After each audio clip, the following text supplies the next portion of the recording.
This is your home for the Cardinals. Eudora Sports Live.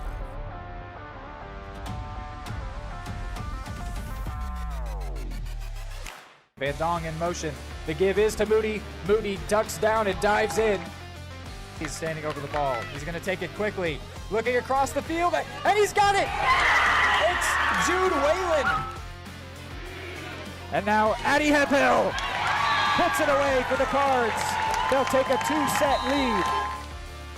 Hendrickson in motion, give to Duncan. Duncan, and he's trucks the safety.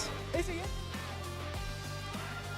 It's time for the Cardinals on your home for Eudora High School Athletics. Eudora Sports Live.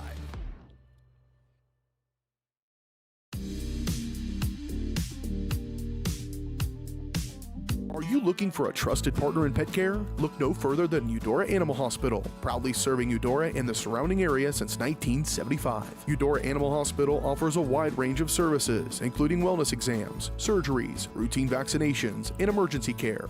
I just want to thank everybody in the community for trusting us with the care of their animals, and go Cards! Schedule an appointment by calling 785-542-3265 or visit eudoravet.com. At Fort Scott Community College, we understand that a scary part of figuring out your future isn't only answering the question, what should I do, but where do I belong? Maybe you belong here as part of Fort Scott Community College's John Deere Tech program. Maybe you belong here as part of the perennial playoff-bound Greyhound baseball team.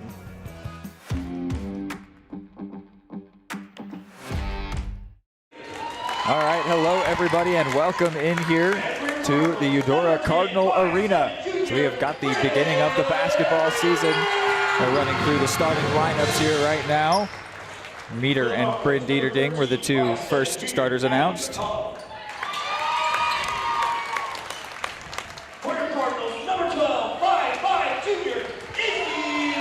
This is our pregame show brought to us by Cobb Valley State Bank. They're not just your bank, they're your neighbors. Cobb Valley State Bank is proud to serve the Eudora community and proud to support Cardinal athletics. For more information, visit their website at kawvalleystatebank.com. It's going to be Hayden Harves alongside myself, Reed McAvoy, here tonight, as this is the season opener between two of the best teams from last year. Should be a fantastic matchup. Let's listen in here for the rest of the starting lineups.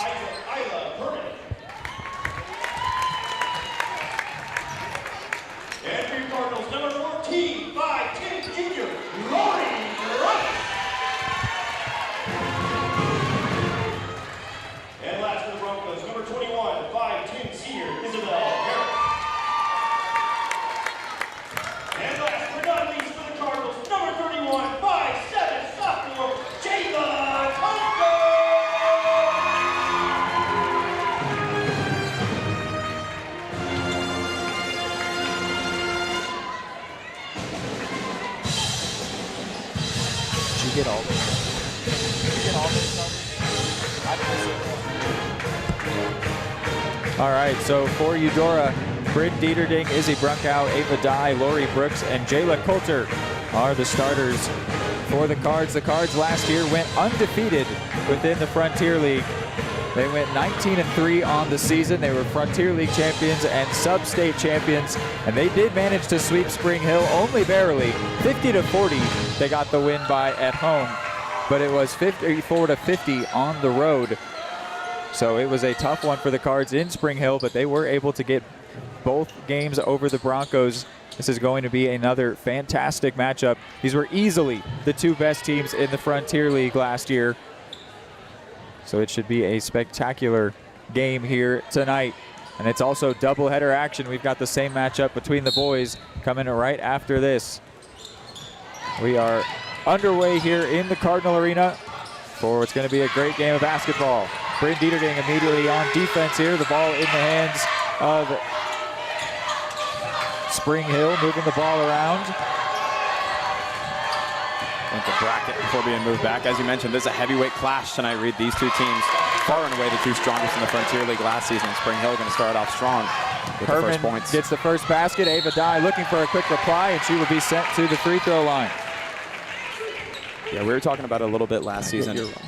These two teams, it was a 13-0 record within the Frontier League for the Cardinals and a 12-2 record for the Spring Hill Broncos. The next closest on the ladies' side within the Frontier League was the Baldwin Bulldogs at 8-6 within the Frontier League. So these two teams far and away the strongest too. A little bit of early game nerves maybe going to hit Ava Dye as the first one goes a little bit long. Dye was a spectacular contributor to the Cardinals last year in only her freshman season. This is a very young, very talented Cardinals team. It's going to be really fun to see. I mean, they were so strong last year, and they've got so much more experience under their belt now with a lot of the same players in only their sophomore seasons or junior years. It's going to be a really special year for the Cards, and I expect it'll be a great year for the Broncos as well. Lori Brooks gets the takeaway there, and here's Dieterding. Finds Dye. Moving the ball around. This is Jayla Coulter. And that's something we picked up on from Coach Parker a lot last season. He is more than okay with moving the ball around a lot in the paint. Certainly not a Dye wanted the corner three, but couldn't get it. And then Brunkow fighting for all she's worth, but possession will go the way of Spring Hill. That was something we knew this team for really well last year, was aggression down in the paint when they were fighting for points. They were so relentless from that spot, whether they were leading, whether they were down. Just a completely relentless team, and that, I think, contributed to a lot of the dominant wins they had. They just never take their foot off the gas. Herman looking for another basket, and she will get the bounce. Responsible for all 4 points thus far for Spring Hill. Dye with a great shot there. She's responsible for all 3 points for Eudora. Even to add on to that last season, there were multiple points throughout the year, tournaments mainly, where she was actually a little bit banged up and injured at certain points and was still oftentimes one of, if not the strongest player on this entire team. So talented and absolutely a leader on this Card squad, and she's got a few years left here as well. Meter with a great ball in there to find McConnell, but she couldn't get it. Tough spot underneath the basket. Coulter finds Brunkow. Back to Coulter. Finds Dye. She wants it for 3 and won't get it. Rebound comes for Meter. And there's something else to keep an eye on with this Cards team early on. They graduated 2 seniors last year who were oftentimes in the starting rotation, that being Hannah Keltner and Miranda Kuntz. So Lori Brooks is one of those new faces down in the paint, who I imagine is going to have a big role, because Miranda Kuntz had a huge role in that spot last year. Yeah, there's only one senior, Avery Warren, on the roster this year. There are a lot of juniors. Next year will be a tough one to recover from, but will be a great year in terms of having a bunch of players at the peak of their powers. Well, at that point, you got 2 years to set players up underneath them as well. That's true. But right now, it's a squad basically run on its junior class. So a mix of experience, but also some youthfulness for the Cards. Here's a free throw for Mason Brackett.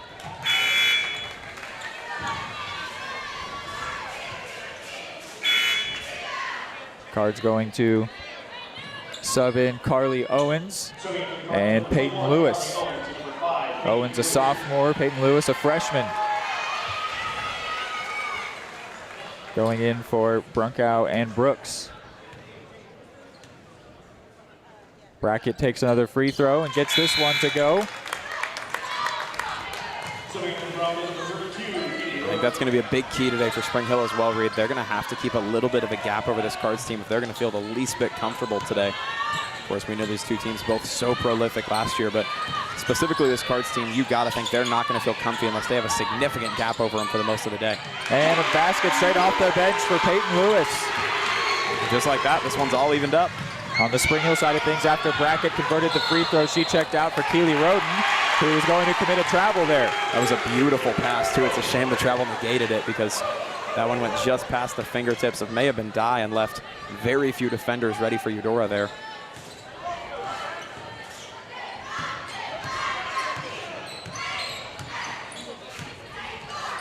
Here is Peyton Lewis. They go around the horn. This is Coulter driving to the basket, laying it in, and the Cards have the lead. Maybe a deficit early on for the Cardinals, but certainly a short-lived one. Because that's something else we noted last year. This team's ability to bounce back from early adversity was phenomenal. The Spring Hill answers quickly in their own right.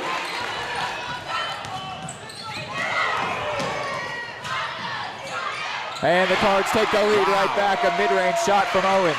And that was Dieterding moving it right down the court, giving her the good opportunity at it. Dieterding flew through essentially the entire Broncos defense without so much as a step slowing her down. Gave Owens a great shot for that corner three. Back and forth right now. The Cards on top 9-7. Here's Aubrey Meter. Floats one up for Harris, who tries to go with the backwards layup, and it won't go. And I love the fact that the identity shift hasn't really been there for the Cards, despite the fact that they lost two very strong seniors in the paint. They've continued to play that same aggressive strategy with two new faces there, and it's continued to work out well. Another mid-range shot, but there's going to be a travel before that one from Owens. And the Cards will now reinstate Brooks and Brunkow, but instead Ava Dye and Jayla Coulter go out.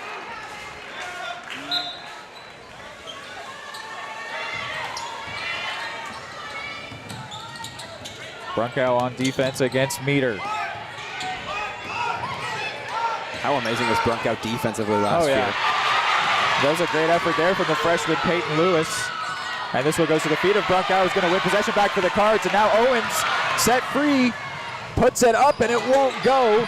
And the Broncos take away possession, but they were out of bounds when Keely Roden brought that down, so the Cards will maintain possession after they couldn't convert on the fast break. Some Cards players almost got a little frustrated. Dieterding started immediately signaling to him, hey, it's okay, it's okay. Composure, something this team's so strong at, and they're going to immediately go for another. The freshman's going to get an and one. Wow.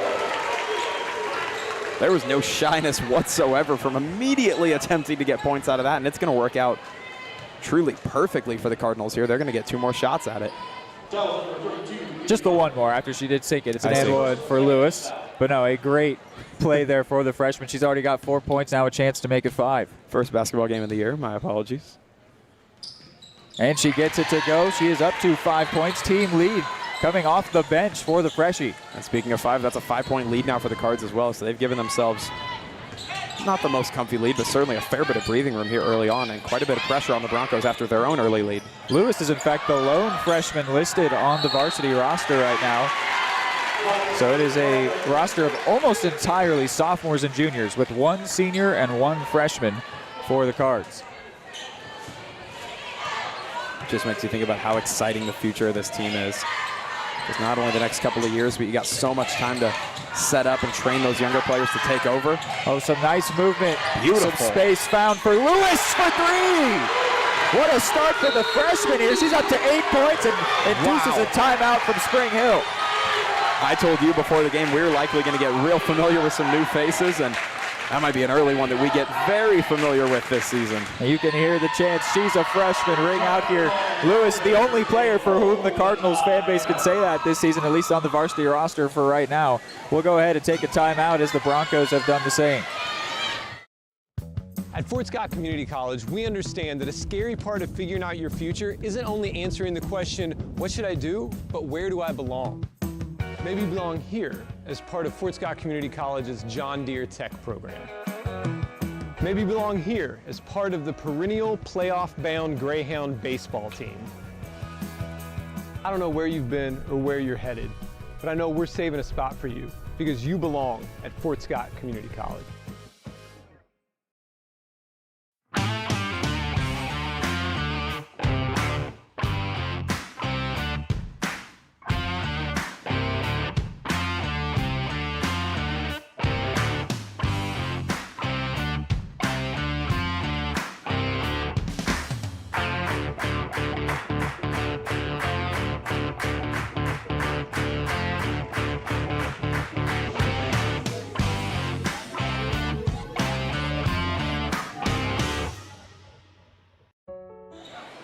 Opening tip-off for this game is brought to us by Main Street Scoops and Sweets. So they offer premium Wisconsin-made ice cream from an in-house bakery with a variety of delicious baked goods. It's always ice cream time at Main Street Scoops and Sweets.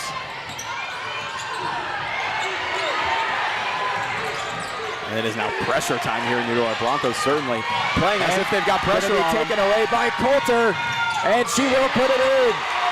10-point lead for Eudora. Man, this looks so similar to the Eudora ladies team last year that was so constricting to all of their opponents. It's looking like more of the exact same here early on, Reed. Broncos got off to a hot start, but they have seen themselves now fall down by double digits, and Meter's going to miss the layup. She gets the rebound, and she will now go to the free throw line. No, It'll be on the baseline inbound for the Broncos. They must have said that foul came in right before the shooting attempt. It looked like she had been fouled while attempting to put that one towards the basket, but foul called on Owens. 2 fouls apiece early here. Meter with a nice pass in, but then couldn't be tucked away at the first try, but Isla Herman at the second offering. She's up to 6 points, leads her team.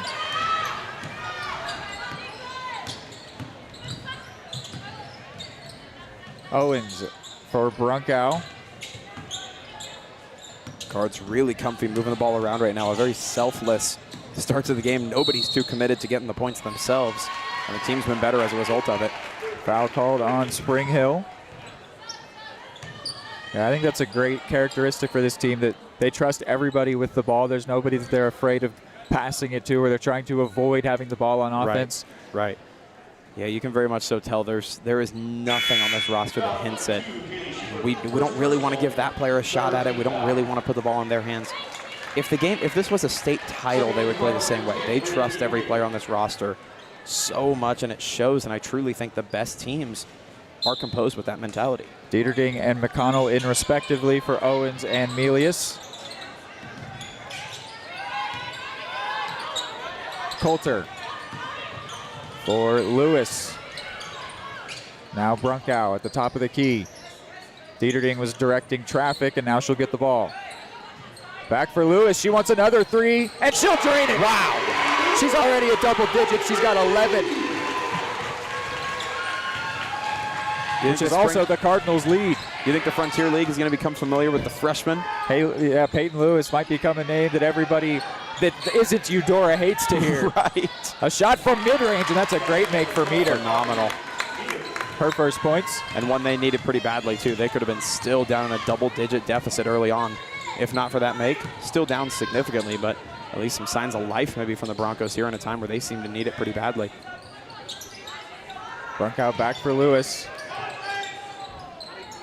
We haven't even seen Dieterding attempt a 3. That was where she was really dangerous last year. Here's Lewis in the paint. Does nice to find Brooks, and then there will be a shooting foul there that'll send Lori Brooks to the line. And one thing that hasn't changed, despite the fact that Dieterding hasn't tried those long 3s yet, she is still absolutely the leader on the floor of this team so far. You can see her rallying this Cardinal squad at every opportunity today. So that has been no adjustment from last year. Brooks' first free throw will not go.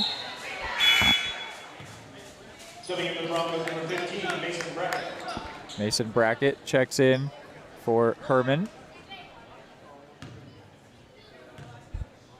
Rather for Harris.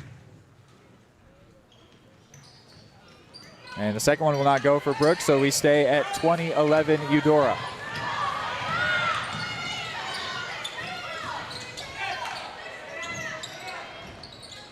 Spring Hill trying to do the similar work of just moving the ball around, but this Cards defense making it really tough.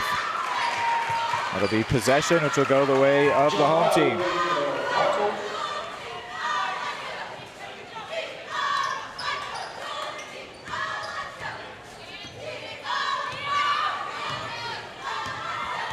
.40 seconds left in the first quarter. Coulter for Brunkow, now in to Lewis. Back out to Coulter for the long 3, and comes up short.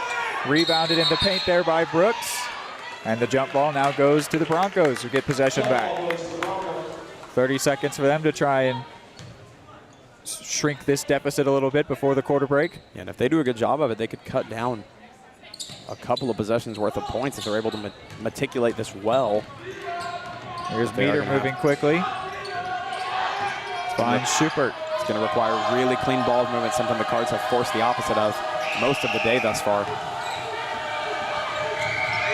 The shot from the paint blocked there by Lewis. It'll be a Broncos ball. Really good job with the block on Lewis there, because at this point in the end of the first, the Cards aren't too worried about possession. It's more so just trying to prevent attempts for the Broncos to get points, and they did that beautifully there. The inbound finds Isla Herman, who's up to a team-leading 7. And the long 2 will not go for the freshman. 1 second left, and 20-13 will be the score at the end of the first quarter. We'll take a break here on Eudora Sports Live. For the best care for your pet, choose DeSoto Veterinary Clinic. Dr. Matt Fair and his team are dedicated to providing high-quality medical care with compassion and a personal touch. They treat every pet as their own, ensuring they receive the attention and respect they deserve. For routine checkups, testing, vaccinations, chiropractic and acupuncture care, or surgical services, you can trust Dr. Fair and his team at DeSoto Veterinary Clinic. Call 913-585-1115 to schedule an appointment today or visit DeSotoVetClinic.com.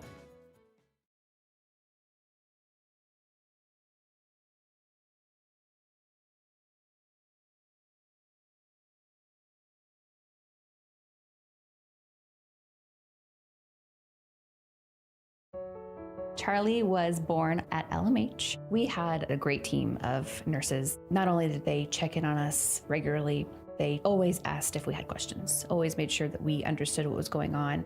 I cannot say enough wonderful things about the labor and delivery, family birthing, and mother baby care team at LMH Health. We had to put our entire trust into their hands, and just everyone was so friendly and so supportive. All right, Cardinals will begin with the ball for the second quarter. They've also got the lead. 22-13 is our score. Lewis being the leading scorer for Eudora with 11 points. Dye finds Dieterding. Here's her first attempt from 3 on the year, and it won't go for her. Brought down by Brackett. Cardinals got to this 20-point total pretty quickly in that first quarter. Feels like it's been a little bit since they've added to that score. Herman with a nice shot, but does not go. And then last touch by Spring Hill.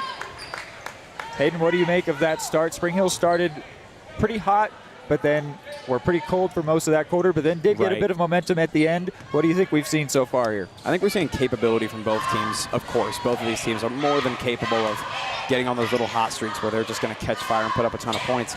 Cards have just been more steady so far. Here's Dieterding, biggest attempt so far. Those are her first points, and she gets 3. Some of the flashiest first 3 points you could get right there. But no, both teams have looked very, very good so far, I think, thus far. Cards just look comfy. We know 50 points was about their magic mark last year, and they're already close to halfway there through a quarter of play. So really hot start for the Cards, but Broncos are certainly not out of it. They can catch fire, but the Cards loses out to Dye.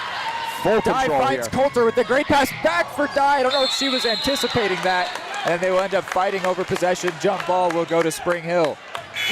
Love the connection there, but maybe caught Dye a little bit off guard. And I'll tell you what, between Coulter and Dice this year, that's going to be a little bit tricky to keep an eye on. Not only are the play styles similar, we're going to be looking at cleat colors. They're moving pretty similar. They're attacking a lot of the same areas of the paint. And the numbers are the same, just flipped. Here is Herman working against Coulter. Trying to find any room, and she will find enough room to pull up and shoot, but will not convert. Nice attempt at it. And it's kept in, though, for a second, but still will become a Cardinals ball there.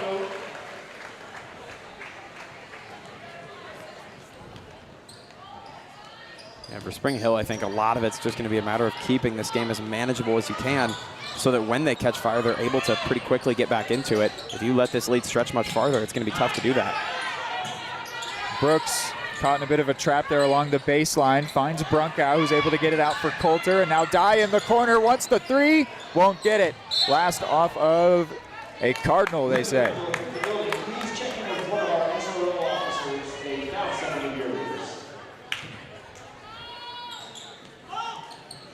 Here's Meter. Meter with a couple points. Herman leads the team with 8. Roden has a couple, and Brackett got 1 from the line. Herman trying to put some handles on Dieterding. Goes to Meter in the corner. She wants 3, and she'll get it. The senior up to 5 points. Doing a really good job to keep the Broncos alive here. They're going to need stuff like that to get them anywhere close to this lead. Off the glass, a lovely shot from Dye. She's got 5. For the Cardinals there, Tally Lewis leads with 11. Dye has 5, Dieterding 3, Owens a couple, Jayla Coulter has 4. Here's Meter trying to find a decision. Brunkow staring her in the face. And then Dye gets a finger to it. And she will come away with the ball, leaving Meter on the floor. Dye has been a menace from that spot all day long today. That's got to be the third or fourth time she's been able to get a hand to a ball on defense. Oh, Brooks gets shut down by Herman, and then the second shot won't go. Certainly close, though. So the Broncos get away with it after Meter gave away possession. Spinning to find some space, McConnell, and then Herman. The three from no real platform there for her. And then a foul will favor the Cards. And when a team is down pretty big like this, it is always a good sign as far as looking for sparks of a comeback, to see that the team is comfortable pulling up from three, because you get down into a deficit near 10 points and you kind of start going, that's going to be your way back into this. You're going to have to hit some of those. Broncos have been comfortable trying them today. They haven't been going consistently yet. But certainly you can see the recipe starting to show for them. If they're able to start clicking on those threes, they could close this gap down in just a couple of shots to a close one again. Lewis and Owens in for Coulter and Brooks. Dieterding to Brunkow in the corner. Finds a little bit of space, pulls up, no good. A couple of errant passes for the Cards so far. Nothing concerning by any measure, first game of the year, but certainly a couple of opportunities that you know they're going to want back as far as extending this lead goes. And for three for Spring Hill, won't go, brought down by Lewis. Also worth noting, as I talk about Spring Hill looking comfortable shooting from three, Cards may not necessarily think so. They've given a lot of room back near the top of the key for those three-point attempts. Shows that they may not necessarily trust the Broncos to hit them at this point in the game. Lewis won't convert on that three after Brunkow did a decent job to keep possession for the Cards. Roden will come in, take the spot of Addie McConnell. 5-3 are the points in this quarter. Eudora leading.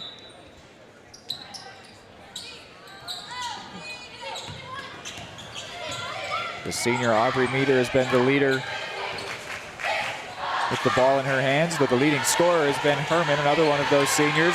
Going to give the ball away here, and Dieterding's on the breakaway against Rodden, and she will score. That's 5 for her on the day.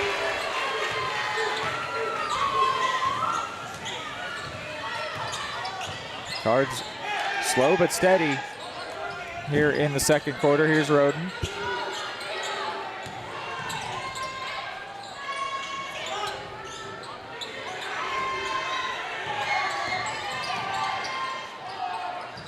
Meter pulls up the long two, and she gets it. It's a great shot. Puts her up to 7. Meter. She's been really effective today in some of those spots when they've needed points most desperately. She's consistently been the one to show up for them. When you need her, trust Meter. You ought to write commercial slogans. Here is Owens. They get it across for Dieterding. A long three won't go. A nice pass to Roden, and then Lewis gets a hand in on the ball. And on the floor, being fought over, that'll be possession, which goes to Eudora.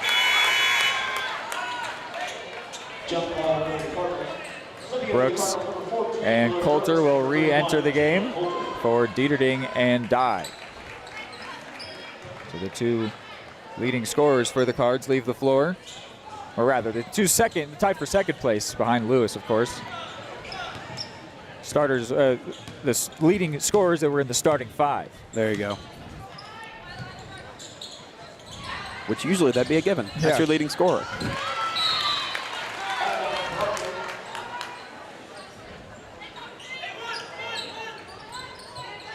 Brunkow calling out the play for this inbound. 2:34 to go before halftime.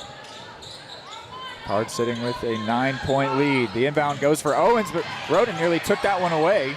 Owens does come out with the ball. Good job by Owen to hold on to that one right there. Could have easily been a situation that teetered into a free Broncos possession, but do a good job to avoid it. Coulter drives, now passes for Brooks. It goes all the way across. Izzy Brunkow drives to the basket along the baseline, and she's going to draw a foul. So she got up, kind of no hesitation, knew she got interfered with on the way up.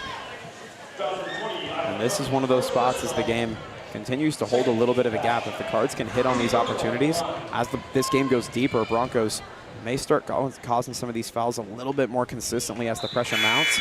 And if the Cards are able to punish them for it consistently, they can stretch this game out quite a bit without even having to get that much more aggressive. but it all starts with knocking down those free throws consistently. London Chesum comes in for Roden. Izzy Brunkow looking for her first point, and she will get it. Now Dieterding checks in to take the place of, well, we'll see, we got a timeout here, looks like. So we can go ahead and take a break ourselves as well.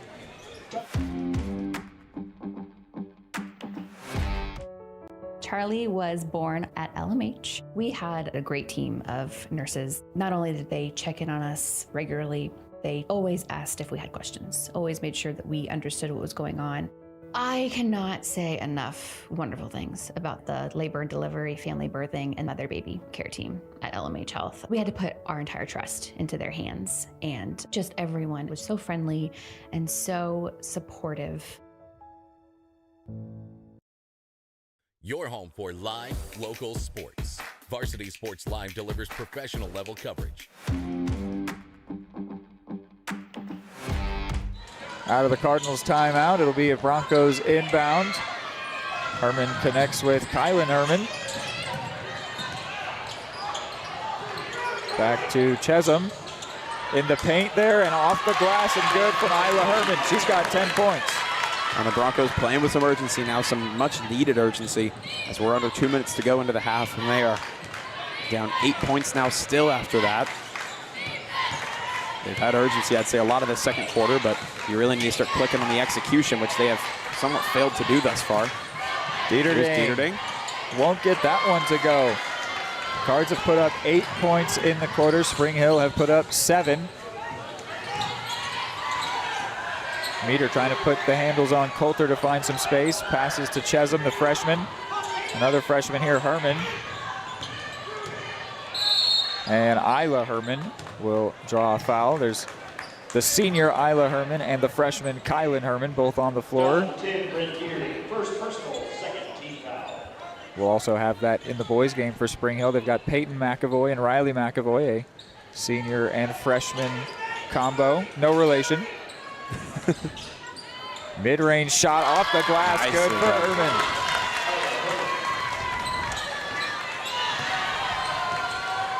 This is a they good job. Are related. They're not related to me, Reed McAvoy. Yes. I should be clear there. There is relation, most certainly, between those two.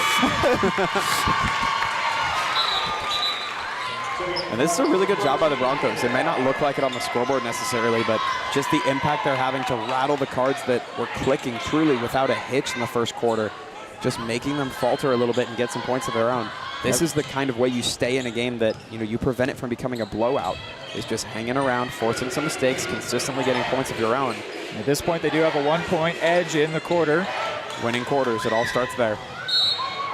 And that possession will stay with the Broncos. They say last touch. Yeah, Coulter tried hard, but I think her foot was out while she was trying to scoop that one back in play. Can't deny the effort, though. Under a minute, could the Broncos maybe shrink the deficit even further? They've made 1 point of progress. Herman wants to make it more, and whistles came in. And it's going to be a foul that will send Herman to the line for 3 free throws. So if the Broncos are perfect here, they could make it a one-possession game before the end of the half. Of course, requires 3 makes on the free throws, but regardless, they can draw much, much closer here with even a prospect of taking the lead before the half, possibly. They're a third of the way there. First one goes.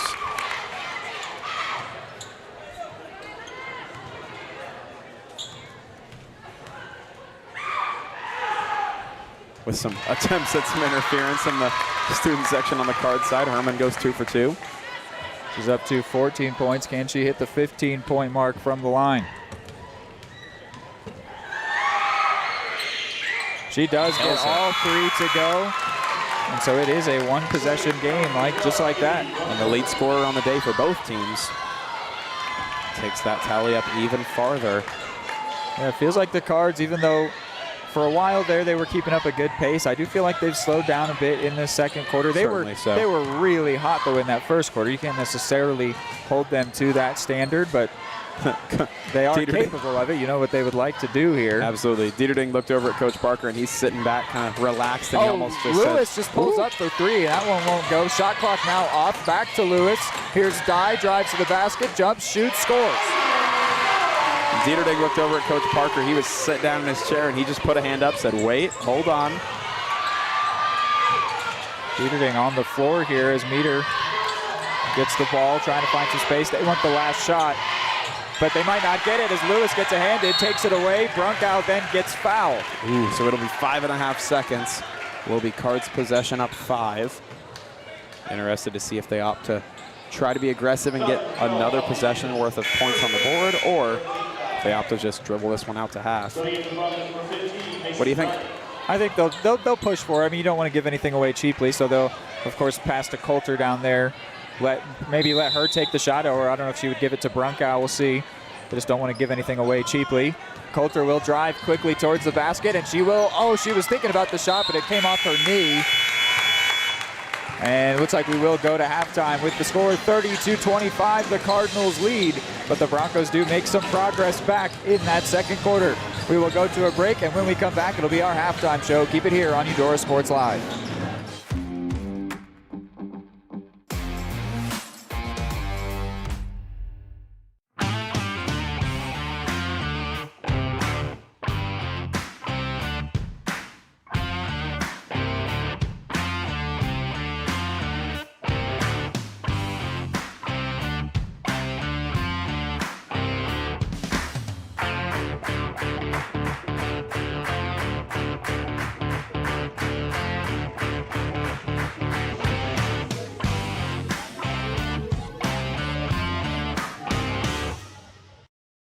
Are you looking for a trusted partner in pet care? Look no further than Eudora Animal Hospital, proudly serving Eudora and the surrounding area since 1975. Eudora Animal Hospital offers a wide range of services, including wellness exams, surgeries, routine vaccinations, and emergency care. I just want to thank everybody in the community for trusting us with the care of their animals, and go Dogs! Schedule an appointment by calling 785-542-3265 or visit eudoravet.com.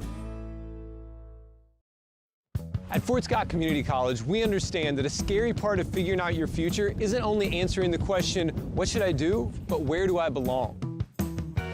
Maybe you belong here, studying animal science or learning about farm and ranch management.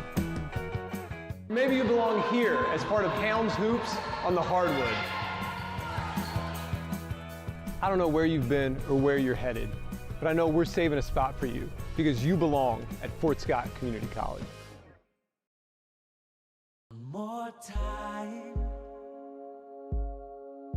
before you wake up in the wild.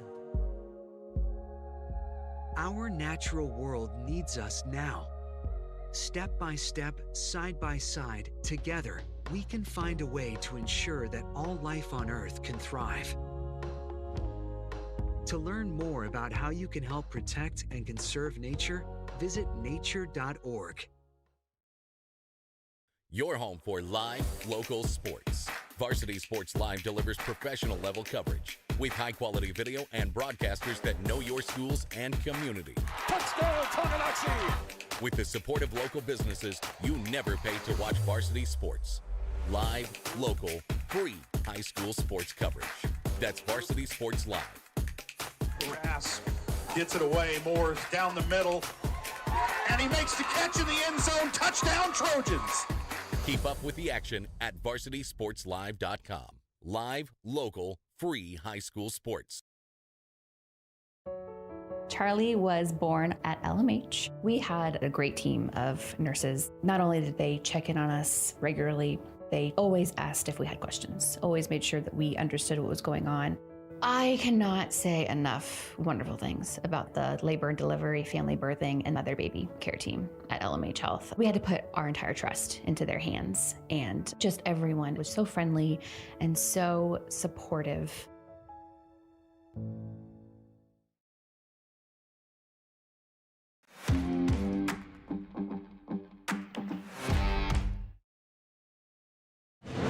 All right, halftime show brought to us by Attic Storage of Eudora, where they offer climate-controlled units, RV and vehicle storage, plus clean, move-in ready spaces. They're a veteran-owned, community-focused business that features monitored 24/7 access with friendly on-site managers. Rent, reserve, and pay online anytime at attic-storage.com. So, 30-25 is our halftime score here, Hayden. It was that second quarter ended with 10 points for Eudora, 12 for Spring Hill, so they did make a little bit of progress back after trailing by 7 through the first quarter. But I don't know, what did you make of that first half on the whole? I think Spring Hill did a really good job answering back late, but that first half was so convincingly Eudora at certain points that it almost feels strange that it's a 5-point game, because they were clicking so well at certain points and they were firing off points with ease. And later on, I'd say the last 5 to 6 minutes of that second quarter, they really did slow down quite a bit. I just felt like it was just the scoring part. They moved the ball well. They set up nice shots. Even the defense was good still. Yeah, there was just yeah, you're right. The defense was actually very good, but the scoring just kind of let them down a little bit. But they've got a lead. They're sitting in a very good spot, a 5-point lead, something they can easily, if they can just get off to a quick start in the second half, they can build on. Absolutely. But they did slow down a little bit, and that's going to happen. We said this is the 2 best teams in the Frontier League last year. Yeah. I didn't even get to mention it. Last year, Cardinals 19-3, all 3 losses private schools.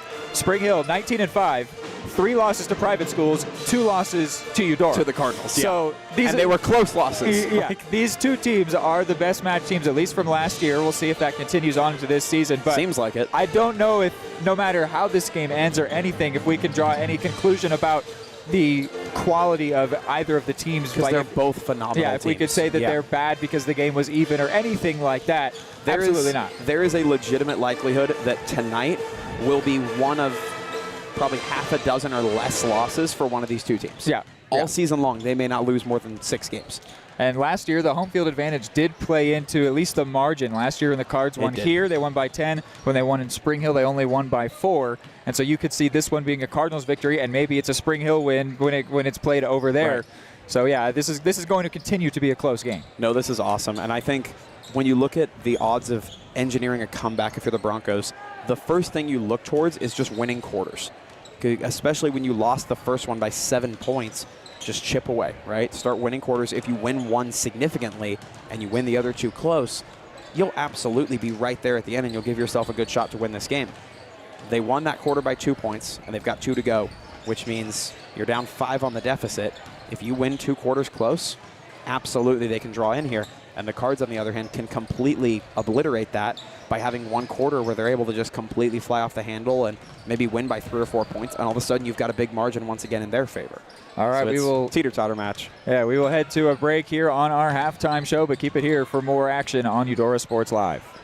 At Kansas Insurance, we know one size doesn't fit all. In fact, our whole mindset is based on customized policies for you and your families. We're local, and we do what we do because we care about you. Think of us as brokers for your insurance needs. Working with Kansas Insurance gets you the award-winning service and attention to detail that only an independent agency can provide. All across Kansas, we're here to help you manage and plan for all types of risk. Contact a local agent today. Kansas Insurance. Local, independent, service.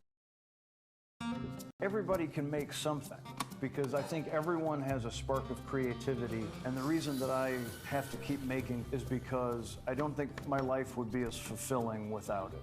If you make things yourself, that means you're not cowering in fear. You're out there taking chances. That, I think, is my way of saying I love you to the world. All right, now I want to hear why you make. Share your own Why I Make story today. Visit whyimake.org.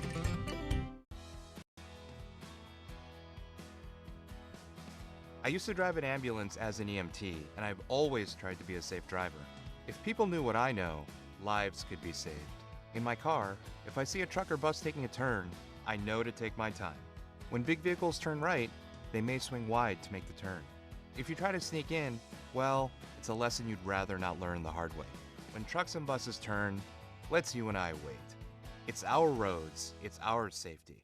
Hey, I'm Mike Grope, here today to encourage you to connect with 811 before you dig. And I'm Mike Grope, and I'm here because I love to dig in the dirt. It's true. He's also here because he's very small and not that bright. Here, for instance, we can see Micro doing what he loves to do. And here we can see the consequences of not doing what he should have done. Dude, why didn't you call 811? I forgot the number. See?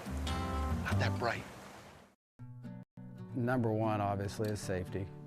We definitely call 811 to find out if there are any buried lines, fiber optic, whether it be telephone or pipeline or anything.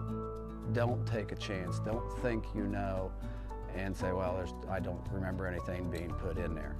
Call 811 and make sure that that's identified, that there isn't something there before you make that crossing. Because in the end, we want everybody going home. For the best care for your pet, choose DeSoto Veterinary Clinic. Dr. Matt Fair and his team are dedicated to providing high-quality medical care with compassion and a personal touch. They treat every pet as their own, ensuring they receive the attention and respect they deserve. For routine checkups, testing, vaccinations, chiropractic and acupuncture care, or surgical services, you can trust Dr. Fair and his team at DeSoto Veterinary Clinic. Call 913-585-1115 to schedule an appointment today or visit DeSotoVetClinic.com. Are you looking for a trusted partner in pet care? Look no further than Eudora Animal Hospital, proudly serving Eudora and the surrounding area since 1975. Eudora Animal Hospital offers a wide range of services, including wellness exams, surgeries, routine vaccinations, and emergency care. I just want to thank everybody in the community for trusting us with the care of their animals, and go Dogs! Schedule an appointment by calling 785-542-3265 or visit eudoravet.com. At Fort Scott Community College, we understand that a scary part of figuring out your future isn't only answering the question, what should I do, but where do I belong? Maybe you belong here, preparing for a career in healthcare as part of Fort Scott Community College's nursing program. Or maybe you belong on stage as part of the Hounds band or theater department. I don't know where you've been or where you're headed, but I know we're saving a spot for you because you belong at Fort Scott Community College. What would...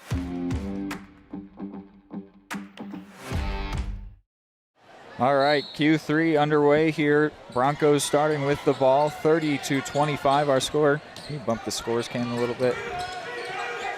5-point lead. That's good, that's good. For Eudora here at home. It was a 7-point lead after Q1, but it's shrunk to 5 here, and the Broncos start with the ball. They can try and bring it a little bit closer. Here's a 3-point shot for Kylan Herman. Beautiful. And that'll go. That's her first points for the freshman. The Broncos still right on the heels here. Cards only a 2-point advantage at this point. It's a 1-possession game. Dye going to change that. Immediately negate that 3-pointer and get to double digits. 2 quick threes, and it was very quick for the Cards. There is McConnell. And that's what it's going to take for the Cards all day. You don't necessarily have to explode. It'd be certainly nice if you did. But if they're just able to match the points the Broncos put up all day long, they don't have enough of an advantage to where they can close to match it. You've got to get the same points, but if they're able to do that throughout the day, they can keep this gap comfortable. Dye on the attack defensively. Shot she was in the down first to half. 5, and then it's going to be given away. Dieterding trying to outrun the Broncos defense. Isla Herman will catch up to her, but she will draw a foul, and she will go to the line. Bryn Dieterding was in a full sprint right there. There was not a bone in her body that was willing to hold up and try to get 2 at the line. My eye was really caught by how quickly Isla Herman caught up to her, and she ends up committing the foul there, but she did make that go from an uncontested shot to a contested one, which could maybe not an easy thing to do. Maybe gain her team an advantage if Dieterding can't go 2 for 2, but she does get her first. Well, that's a player who moves down the court so well as well, Bryn Dieterding. She's so good at flowing up and down the court with very few missteps. So going step for step with her, really pretty impressive. Dieterding does get them both to go. So we're back to the deficit that it was at the end of the first quarter. So it's 7-point advantage to Eudora. Broncos moving the ball around well, though, refusing to go away here. Chip help, all kinds of movement going on. Broncos giving themselves quite a bit of room. Cards contesting them at the 3-point line more than usual. Brooks takes that one away, and here's Dieterding again trying to navigate through traffic. The Broncos not making it easy for her to progress down court. She'll go across the baseline and get an and one. Fancy work for Dieterding there. like she could have done it with her eyes closed too. All kinds of comfortable there. Pulled off a really tricky shot, and she's going to get a chance to extend this one out to a double-digit lead once again for the Cards immediately here in Q3. Right back to the line where she just went 2 for 2. And we'll tack that one on. Look at points totals. Dieterding's up to 9, Lewis 11, Brunkow 1, Dye 10, Owens a couple, Coulter 4. That shot misses from Meter, and Cardinals going to fall on it. That'll be possession for the Broncos. Meter has 7, Kylan Herman has 3, Brackett with 1, Isla Herman with 15, and Roden with a couple. Also possession will go to the Cards instead of the Broncos, and it'll be Coulter in to receive instead of Dieterding.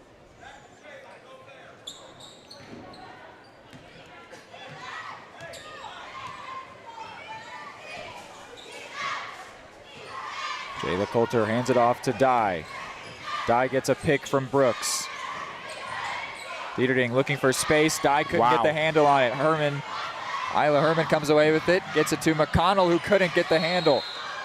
It was bouncing around. The ball was sort of following her for a walk, but she could not get both hands on it, and it will still be their ball after Brunkow got a touch on it. And they immediately find themselves once again in the spot where they really need to get points here pretty quickly, because if the Cards are able to get another possession where they're able to rattle off some points in quick succession, they could put this one in a pretty deep hole again for the Broncos after they worked so hard to claw themselves out of it.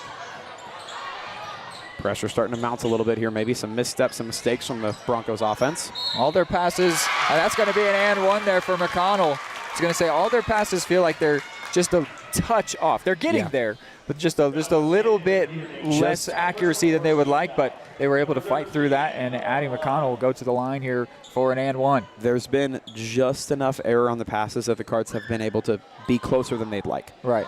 Not even enough that it's been catastrophic. Cards are able to take over as the and one falls short there. And then a 3 from Kylan Herman does not go. Rebounded though quickly and put back for London Chesham. Broncos again doing what they need to do, just refusing to go away from the Cards here, and you know they're going to do all they can to get aggressive and try to extend it back. Brunkow was falling away there, tried to do her best to get it to a teammate, did find Dieterding, who couldn't put it in. It's a 6-point lead for the Cards. The Broncos storming back after Eudora had taken a double-digit advantage. Beautiful shake up there from Coulter, gave the ball to Brunkow defensively. Brunkow all the way across to Dye, who's at the baseline. Dieterding, Coulter. Back to Bryn Dieterding, the junior.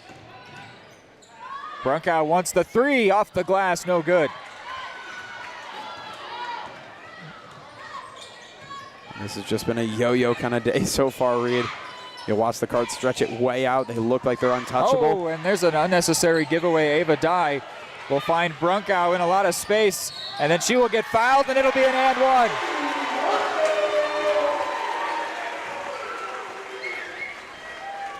And the yo-yo continues. I was about to say, you'll see the Cards look untouchable, and then Spring Hill will stifle that momentum and get some plays of their own, and then while they're seeming to storm a comeback, they'll make a mistake of their own, and the Cards capitalize on it. Lewis will come in for Eudora. Meter will come in for Spring Hill. Brooks and Chesham are the players going out. Brunkow gets the free throw to go.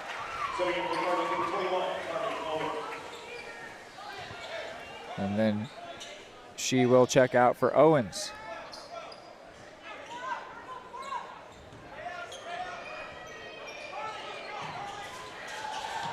Only a couple. Scramble for the ball there. It does go the way of the Broncos after 2 Cards go diving for it. 7 points for Spring Hill this quarter, 16 for the Cards, and they're looking for more, but Dieterding might give it away under some pressure from Kylan Herman, not making it easy. The freshman. So Herman forcing some missteps from the usually very calm and chilled Dieterding. Oh, and now Lewis wants that 3.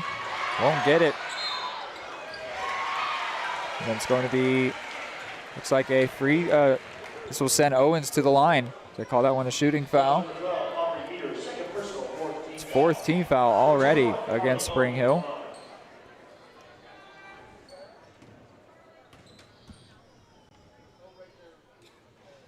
And the first one for Owens does not go. We talked a lot about trying to win each quarter for the Broncos to try to get back into this one in the halftime show.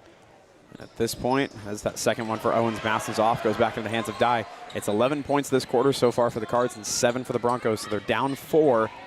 Cards done a really good job to maintain that gap so far, and Dye gets another. Great job to find some space there in the paint, bounce it off the glass, up to 12 points for her.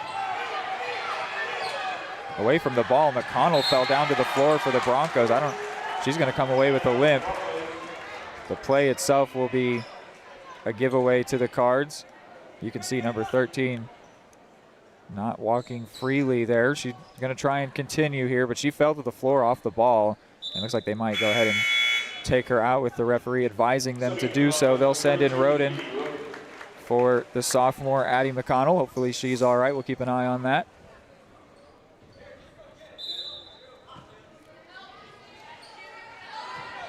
Here is Coulter for Peyton Lewis, and now Dieterding all the way around to Owens. Dieterding wants the 3, hand in her face, won't get it.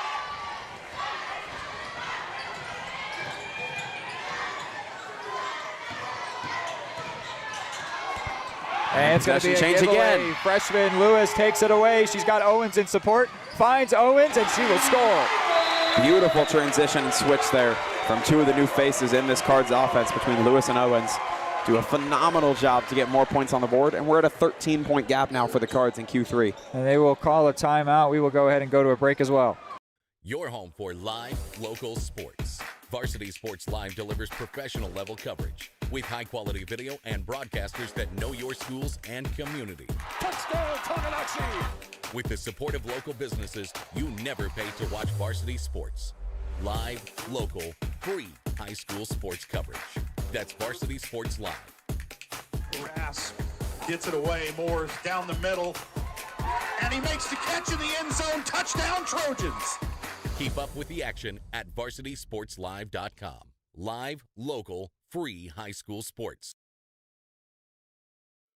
At Fort Scott Community College, we understand that a scary part of figuring out your future isn't only answering the question, what should I do, but where do I belong?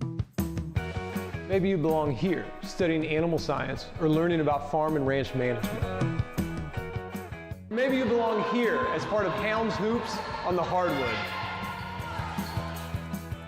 I don't know where you've been or where you're headed, but I know we're saving a spot for you because you belong at Fort Scott Community College.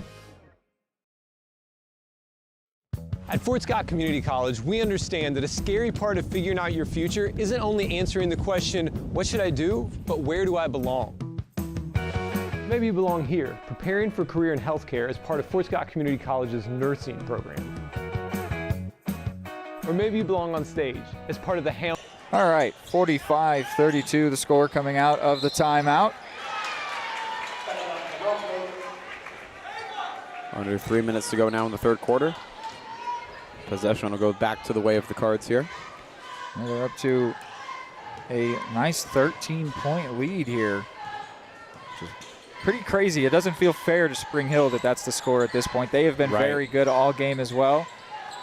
They've just been a little less consistent. Their scoring streaks have kind of come in spurts, whereas the Cards have been pretty consistent at it throughout the day. Well, I'd say we've seen a bit of streaks for both teams, but the Cardinals have had the favor of more of those streaks. There will be a giveaway to Isla Herman. I suppose you could more say finishing those streaks with points. Yeah. Both teams have definitely still had their dry spells. It's more so the fact that Spring Hill's not capitalizing on their opportunities as much as Eudora has so far. Brackett will, or rather that's Isabel Harris will draw the foul. She'll go to the line, the senior, looking to get her first points. At this point in the game, you're really looking at these free throws as big opportunities. They're essentially free points without the struggle of having to get yourself down court and set up shots. So these really important ones for a team to get back in and try to engineer a comeback, and the first one goes good. Brooks will come in for Eudora. And Dieterding as well. Going in for Dye and Coulter. Broncos will send in Meter for Kylan Herman. Currently this quarter is +7 in favor of the Cardinals. They've got 15 points to the Broncos 8. They will make a little bit of progress back with Harris's first couple points. Here is Brunkow. Thought about that three, still considering it. Now back out for Bryn Dieterding. Hands it off to Brunkow. Owens, Lewis.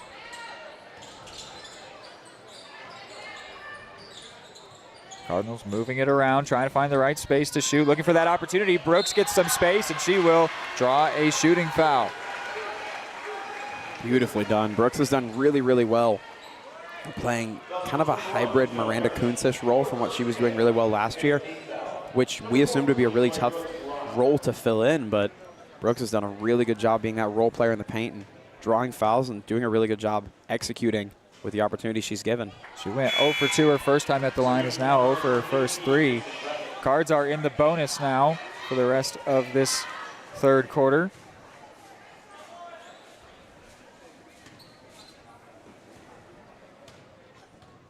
Brackett checked in for Spring Hill. And there she gets one to go. That's her first point today.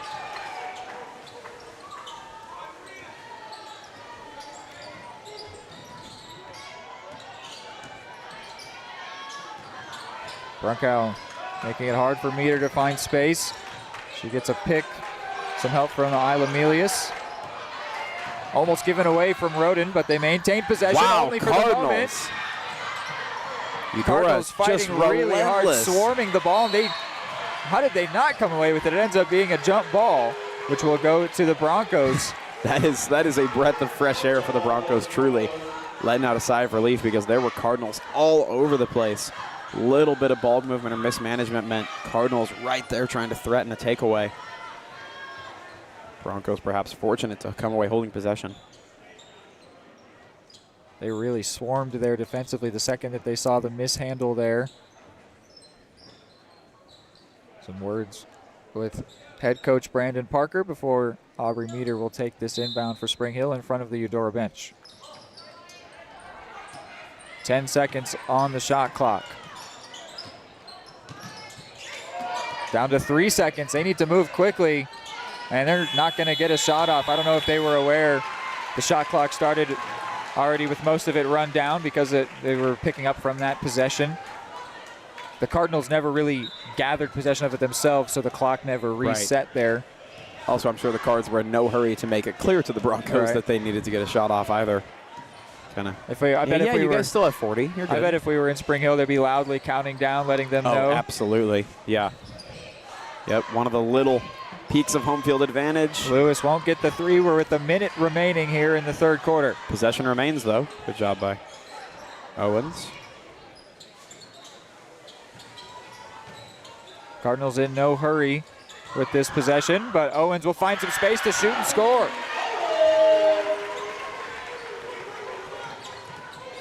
Cardinals have a comfortable lead here as we approach the end of this third quarter. Meter drives, shoots, gets a foul. She'll go to the line. It's a third team foul against the Cards. And actually, they won't send her to the line. Sure seemed to look to me like that could have been a shooting foul, but they'll say it's on the floor. So the inbound with 32 seconds to go. The shot clock is off in the corner here for Isla Herman. Dribbles, shoots, scores. 20 seconds to go. Cardinals moving quickly now, not taking their time on this one. Here's Izzy Brunkow. Finds Lewis. Oh, in the pass there, a hand on it from Roden, but Owens holds on to possession. 6 seconds. Dribbles all by herself. She'll lay it in. Nobody stuck with her after her defender fell to the floor, and the Cards have 50 at the end of 3. It is 50-36, the home team with a nice lead here in Eudora.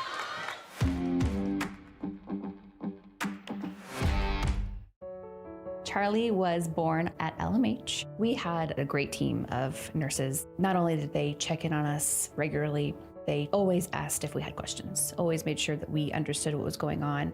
I cannot say enough wonderful things about the labor and delivery, family birthing, and mother baby care team at LMH Health. We had to put our entire trust into their hands, and just everyone was so friendly and so supportive. Are you looking for a trusted partner in pet care? Look no further than Eudora Animal Hospital, proudly serving Eudora and the surrounding area since 1975. Eudora Animal Hospital offers a wide range of services, including wellness exams, surgeries, routine vaccinations, and emergency care. I just want to thank everybody in the community for trusting us with the care of their animals, and go Dogs! Schedule an appointment by calling 785-542-3265 or visit eudoravet.com.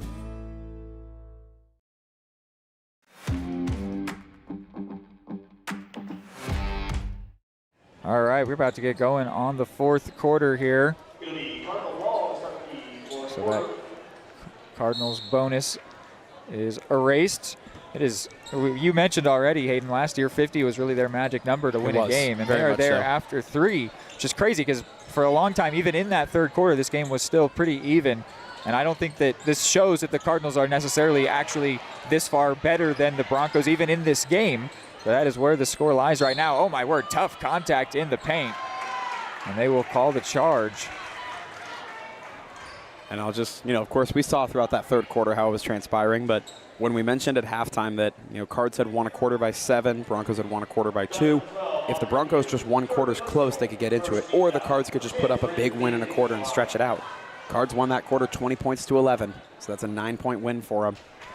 So the latter occurred. Cards took a big time advantage in that third quarter. Now they've given themselves a ton of breathing room for this fourth quarter.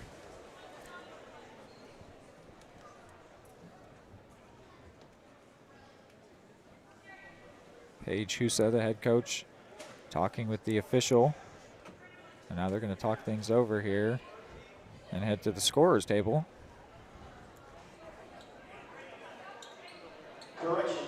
They're making sure they corrected who committed the foul. They had called it initially on Aubrey Meter, which would have been her third, but it is actually against Brooklyn Love, where it is her first. And Dieterding still perfect at the line, 5 for 5.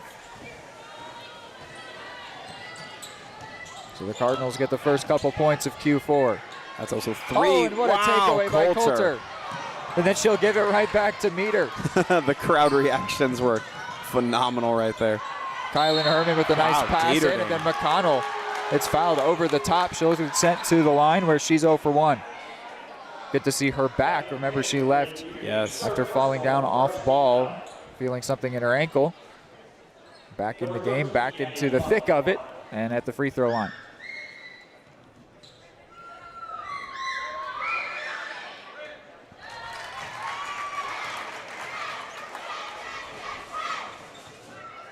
The foul against Dieterding was her third, team's first. And McConnell will only get the 1, which puts her at 3 points on the day. Brunkow brings this one down. Not a ton of urgency for the Cards, which is exactly what I'd expect at this point in the game. They're not going to move a million miles an hour if they don't have to. Broncos defense doing a really good job to get a hand of that one there. Yeah, the Cards are being a little loose with it, though. Maybe trying to relax one step too far. Right, giving it away cheaply at this point. They've got the type of lead you could sit back on, but you can tell the Broncos are going to be fighting hard here. Yeah. And it is something that they could also see disappear if the Broncos can get on a good run, especially if they could mix in a 3 or 2. Yes. We haven't seen too much of that. Really feels like since the first quarter. They haven't really tried them very often, but we did mention that with how comfortable they were taking those shots, if they could start hitting on them, they could quickly make the gap go beautiful away. ball movement, but it doesn't end with the conversion for Brooks. Wow, who will end Broncos. up having it taken away by Isla Herman. She finds Meter. Somebody ought to put on staying alive right there. Broncos truly survived that possession. blocks the pass, and Dye is all by herself. She will taunt, take a second, and lay that one in. Got a big smile on her face after converting that one. And the Broncos survived what looked like should have been surefire possession to get points, and they survive it and then immediately give away more. Dye will commit a foul. Still a big smile on her face after she was able to wait for as long as she wanted before she laid that one in. Third foul against her, second on the Cards. You can see the difference when these two teams get the ball, although the Cardinals did break quickly there. But the Broncos, if they get the ball right now, they are immediately into the attacking half of the court. Cardinals more taking their time, making sure they want to call their plays. Here's Herman, lays this one off to Kylan Herman. Into the corner for Meter. Here is a three-point attempt, and that one will not go off the back of the rim. Rebounded, though, by London Chesum.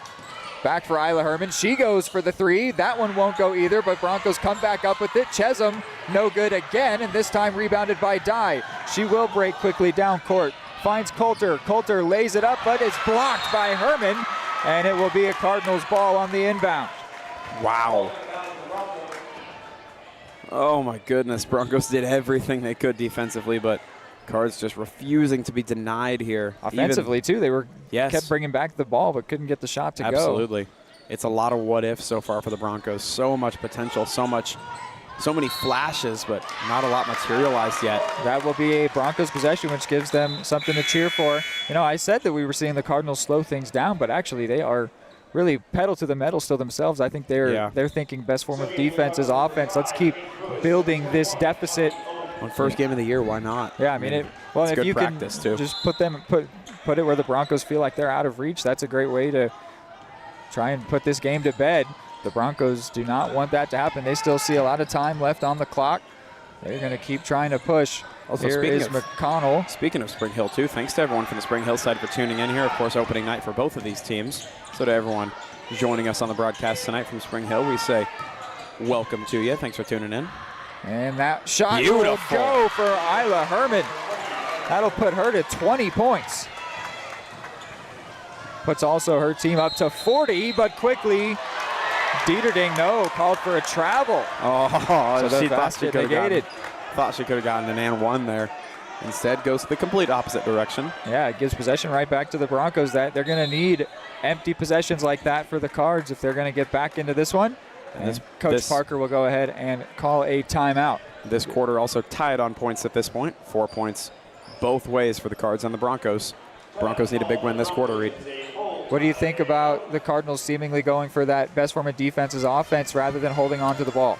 I don't mind it. I think if we were later in the season, if they'd had a month or two of repetition and they knew exactly what they were doing and we knew the identity well and they'd had things cleaned up, you could see them, getting over 10 points and saying, all right, we're just going to take our foot off the gas, maintain, whatever. But early on in the season, not only is it a great way to kind of crush the morale of your opponent to just try to truly just keep your foot on the Tigers' neck, right? Keep scoring points. But also, it's got to be good repetition this early in the year to just keep the first team out there, continue to try to push forward and get points. There's not a lot of harm in that this early on in the year because worst case scenario, as far as repetitions go, you're wearing out your players a bit, building a little more endurance, and you're learning to practice those scenarios where, hey, what if we need to go get threes? What if we need to move up and down court quickly? These are the situations that good teams take advantage of to get that extra practice. I imagine also the amount of time left in the quarter could easily play a part. Just we're still, at this point, we're about to cross that midway point of this quarter, but when there's still 7 minutes left on the clock. I think you get down to 3 minutes or so. If you start playing defensively that early in a quarter, you're asking for something bad to happen. Right, absolutely. Yeah, you can't see fourth quarter and immediately, you don't see football teams 15 minutes left in a game just completely coast with a 2-possession lead. So the Broncos get things going. 5-13, all that's left in the game. They've got a 14-point deficit they're looking at, trying to do what they can to fight back. Isla Herman specifically fighting back real hard. She'll get up to 22 points. And Great shot. And the ball movement's been really, really good for the Broncos, as has been the defense. It's just been a matter of finishing on a lot of these offensive possessions with points. They've just had some possessions that were given away cheaply where they showed a lot of flash. And this point in the fourth quarter, you just need to execute on them. The game plan isn't going to change all that much. Just click off those scenarios where you missed earlier. Owens won't get it, but brings down her own rebound. Gets it out to Coulter, and then Dieterding now Dye, and they'll slow things down a bit. Really good job. 10 seconds on the shot clock, though. Brilliant job by the Cards to hold on to possession here. What a pass to find Dye, who scores. And all the work to maintain possession, tighten the space up by the paint, wins out in the end, where the Cards could have easily ended up giving away possession. Instead, they get points out of it. Kylan Herman wants the three after Meter rolled it to her, and then fighting for the rebound but not getting it. Lewis comes away with it. Dye in a lot of space. Goes up for it and scores. All of a sudden, she's got 18. And the Cards are just answering back magnificently here. They're doing everything they need to do.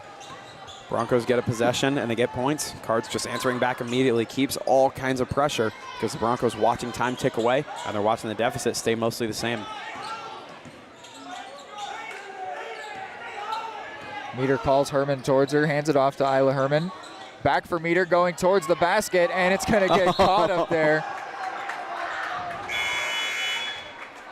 So the shot no good. There will be a jump ball which goes to Eudora, and that'll allow a couple substitutions. Izzy Brunkow and Kaylee Schubert, the two to check in. As we've now got to get that ball down. So we'll do it the official way. I say you wonder if with they another ball. opt for the broomstick, or do we use another ball? And there we go, first try. To a round of applause from the crowd. So we'll see if the Cardinals' approach does go more towards slowing it down, or if they're just going to keep pushing, because we have crossed that halfway point here in Q4.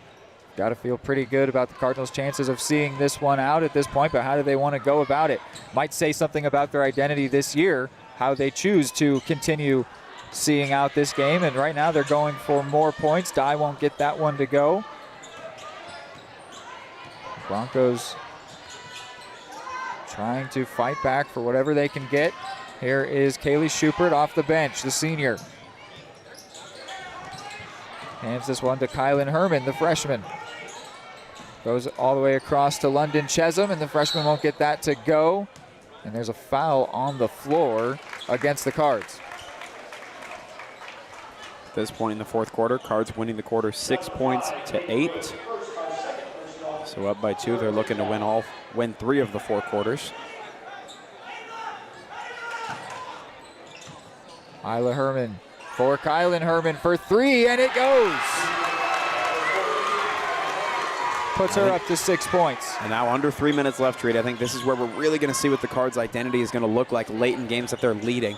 You're at the point now where if they're going to slow things down, you'd think they'd be close to doing it, but they're still looking like they want to push forward and opt to go for the offense is the best defense approach. Dieterding will be fouled there. She'll be sent to the line. Foul number 14, Kylan Herman. First personal, second team foul. Number 10, Brent Dieterding. First one for Dieterding goes good. That pushes the gap out to 14 points for the Cardinals, 2:40 to go. And that is, I believe, 6 for 6 so far today on free throws for Dieterding. Yep. Second attempt up, and she stays perfect, 7 for 7. Puts her up to 14. And there's going to be a timeout here on the floor. We will go ahead and take a break here as well with 2:40 to go. At Fort Scott Community College, we understand that a scary part of figuring out your future isn't only answering the question, what should I do, but where do I belong? Maybe you belong here, preparing for a career in healthcare as part of Fort Scott Community College's nursing program. Or maybe you belong on stage as part of the Hounds band or theater department. I don't know where you've been or where you're headed, but I know we're saving a spot for you because you belong at Fort Scott Community College. For the best care for your pet, choose DeSoto Veterinary Clinic. Dr. Matt Fair and his team are dedicated to providing high-quality medical care with compassion and a personal touch. They treat every pet as their own, ensuring they receive the attention and respect they deserve. For routine checkups, testing, vaccinations, chiropractic and acupuncture care, or surgical services, you can trust Dr. Fair and his team at DeSoto Veterinary Clinic. Call 913-585-1115 to schedule an appointment today or visit DeSotoVetClinic.com. At Kansas City. All right, out of that timeout, 60-45 our score, 2:40 to go in this game. Cardinals putting the finishing touches on this one. It's a great matchup here, and I think this is a good sign for the Cards, but I think that this is still going to be a very solid year for the Broncos as well, even though it looks like they will likely start 0-1. As we said, this might be one of the very few losses right. they have to reflect on this year. Right. You can't make a lot of judgments about how high caliber either of these teams are, because I think these are both two really good teams. It's sort of tough for the Broncos to start with that loss. Hopefully it doesn't mess with their belief in themselves too much. Yeah, it's certainly a tough way to kick off your season, without a doubt. And sometimes that can really change things. Just the belief around a team can change how well they play, but I think that this Broncos team is very, very well equipped to look past this and have a great, great season. And it'll be exciting to see them again in Spring Hill. 10 on the shot clock here. Dieterding hands it off to Coulter. Now for Brunkow. Who's going to take this shot? It's going to be, well, no one. The Cardinals let time run out before they get that shot off. So with exactly 2 to go, the shot clock violation gives the ball to the visitors. Here is Herman, the leading scorer in this game. She finds Schubert, and Schubert cannot lay that one in. Taking it down is Coulter. And now we do see the Cards slow things down. And the Broncos also letting them do so at this point.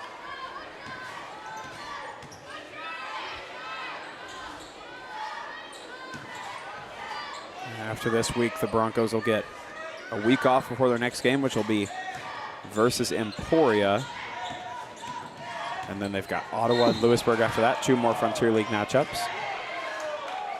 Foul there committed on Dieterding by Meter.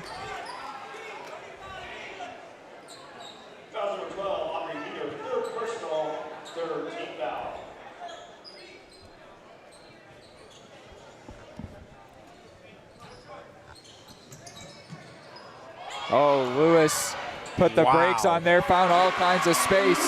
At her high school debut, continues to go very, very well. 13 points for her. Note the number of players on the Cards tonight to have double-digit points or more. Lewis 13, Dye sitting at 18, and then Dieterding over 10 as well.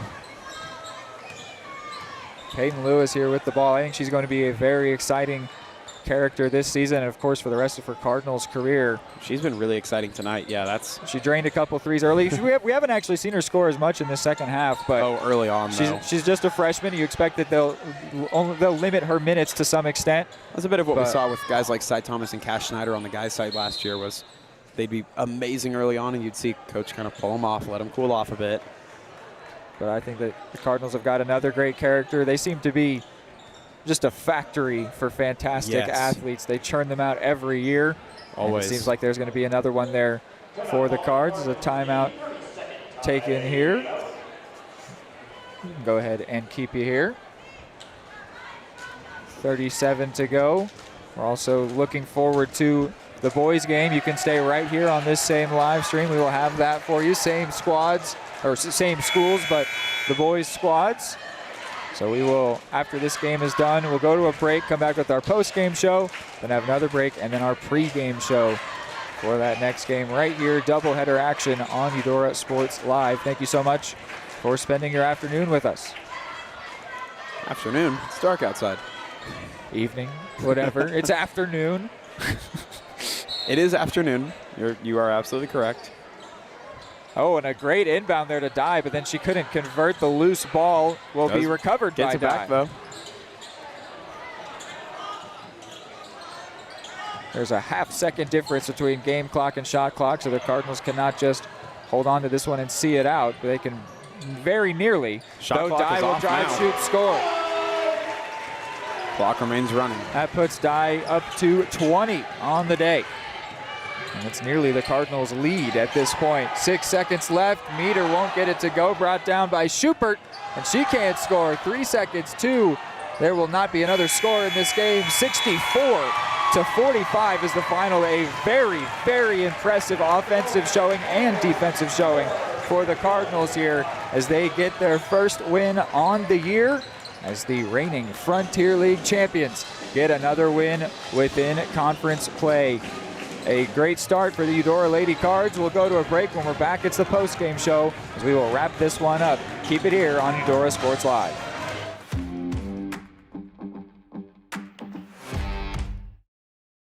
Are you looking for a trusted partner in pet care? Look no further than Eudora Animal Hospital, proudly serving Eudora and the surrounding area since 1975. Eudora Animal Hospital offers a wide range of services, including wellness exams, surgeries, routine vaccinations, and emergency care. I just want to thank everybody in the community for trusting us with the care of their animals, and go Cards! Schedule an appointment by calling 785-542-3265 or visit eudoravet.com. More time before you wake up in the wild. Our natural world needs us now. Step by step, side by side, together, we can find a way to ensure that all life on Earth can thrive. To learn more about how you can help protect and conserve nature, visit nature.org. Your home for live, local sports. Varsity Sports Live delivers professional level coverage with high-quality video and broadcasters that know your schools and community. Touchdown, Tonganoxie! With the support of local businesses, you never pay to watch varsity sports. Live, local, free high school sports coverage. That's Varsity Sports Live. Grass gets it away. Moore's down the middle. And he makes the catch in the end zone. Touchdown, Trojans! Keep up with the action at varsitysportslive.com. Live, local, free high school sports. Charlie was born at LMH. We had a great team of nurses. Not only did they check in on us regularly, they always asked if we had questions, always made sure that we understood what was going on. I cannot say enough wonderful things about the labor and delivery, family birthing, and mother baby care team at LMH Health. We had to put our entire trust into their hands, and just everyone was so friendly and so supportive. At Fort Scott Community College, we understand that a scary part of figuring out your future isn't only answering the question, what should I do, but where do I belong? Maybe you belong here as part of Fort Scott Community College's John Deere Tech program. Maybe you belong here as part of the perennial playoff-bound Greyhound baseball team. I don't know where you've been or where you're headed, but I know we're saving a spot for you because you belong at Fort Scott Community College.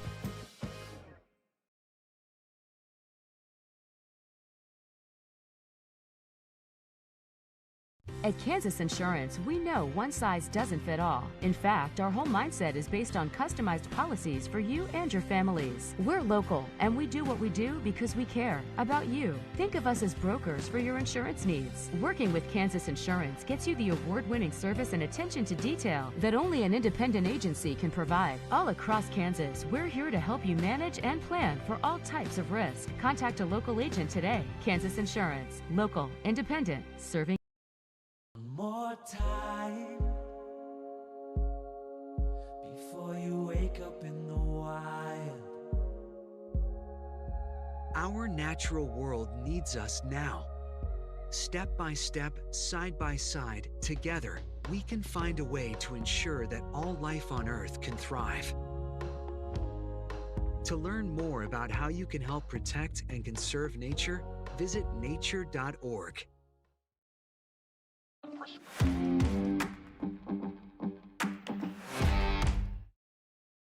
All right, post-game show brought to us by Eudora Animal Hospital. For 40 years, Eudora Animal Hospital has been caring for pets and livestock with fair pricing, trusted service, and compassionate care.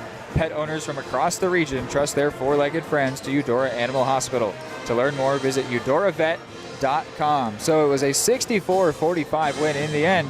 I think that is an unfair reflection to the Broncos, the quality that they brought to this game, but it is how it ended up. That means that the Cardinals, they just played very solid. I think that sort of underrates their defensive performance in the game as well, allowing 45 in the end. I think that that's a pretty typical number what they'll want to let up in a game. I think we could easily see them win many games 50-45, whereas today they put up a lot in scoring. I don't know if they can necessarily rely on that, but they will feel great that that was how it went today. What did you make of the full game and also just the quality of both these teams? Yeah, I mean, I think it builds a really, really strong foundation for the Cards and what they want to do the rest of the season. Because as you said, the bigger focal point there, I don't think is scoring 64. I think it's allowing 45. Because until the last, 4 minutes probably, that was being played the exact same way. I mean, neither team really changed their pacing a whole lot in the fourth quarter until much later. So if the Cards are able to consistently allow in the 40s and they're able to consistently score in the 50s, That's last season. That's exactly what this team was last year, was consistently scoring in the mid to high 50s, consistently allowing teams that scored in the mid 40s. And that's a recipe for win after win, week after week.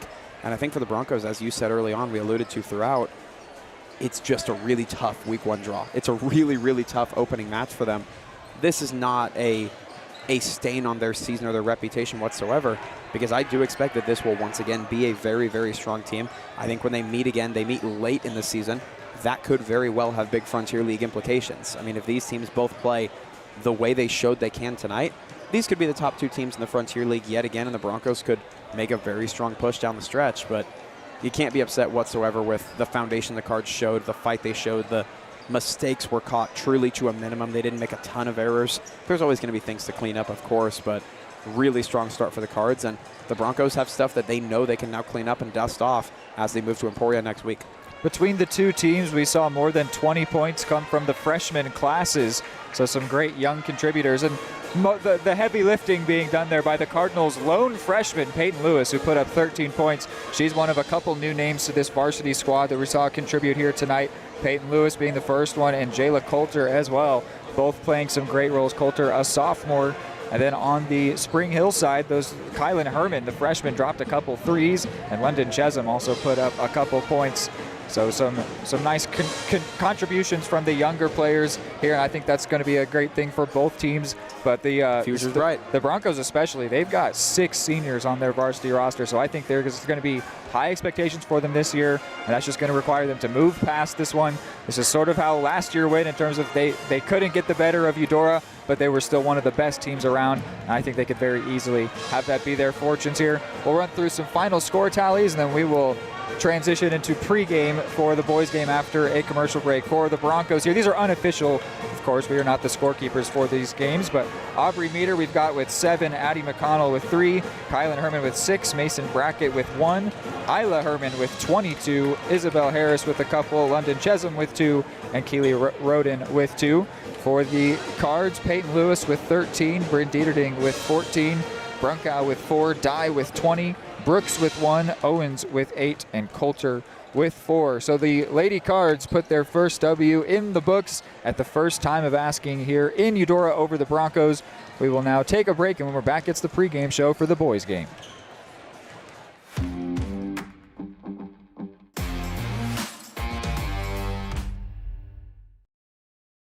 At Kansas Insurance, we know one size doesn't fit all. In fact, our whole mindset is based on customized policies for you and your families. We're local, and we do what we do because we care about you. Think of us as brokers for your insurance needs. Working with Kansas Insurance gets you the award-winning service and attention to detail that only an independent agency can provide. All across Kansas, we're here to help you manage and plan for all types of risk. Contact a local agent today. Kansas Insurance. Local, independent, serving. At Fort Scott Community College, we understand that a scary part of figuring out your future isn't only answering the question, what should I do, but where do I belong? Maybe you belong here, preparing for a career in healthcare as part of Fort Scott Community College's nursing program. Or maybe you belong on stage as part of the Hounds band or theater department. I don't know where you've been or where you're headed, but I know we're saving a spot for you because you belong at Fort Scott Community College. Are you looking for a trusted partner in pet care? Look no further than Eudora Animal Hospital, proudly serving Eudora and the surrounding area since 1975. Eudora Animal Hospital offers a wide range of services, including wellness exams, surgeries, routine vaccinations, and emergency care. I just want to thank everybody in the community for trusting us with the care of their animals, and go Cards! Schedule an appointment by calling 785-542-3265 or visit eudoravet.com.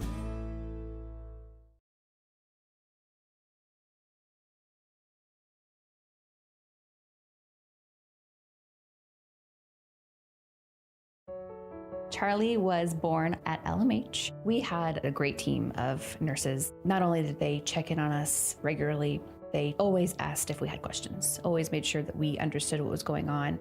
I cannot say enough wonderful things about the labor and delivery, family birthing, and mother baby care team at LMH Health. We had to put our entire trust into their hands, and just everyone was so friendly and so supportive.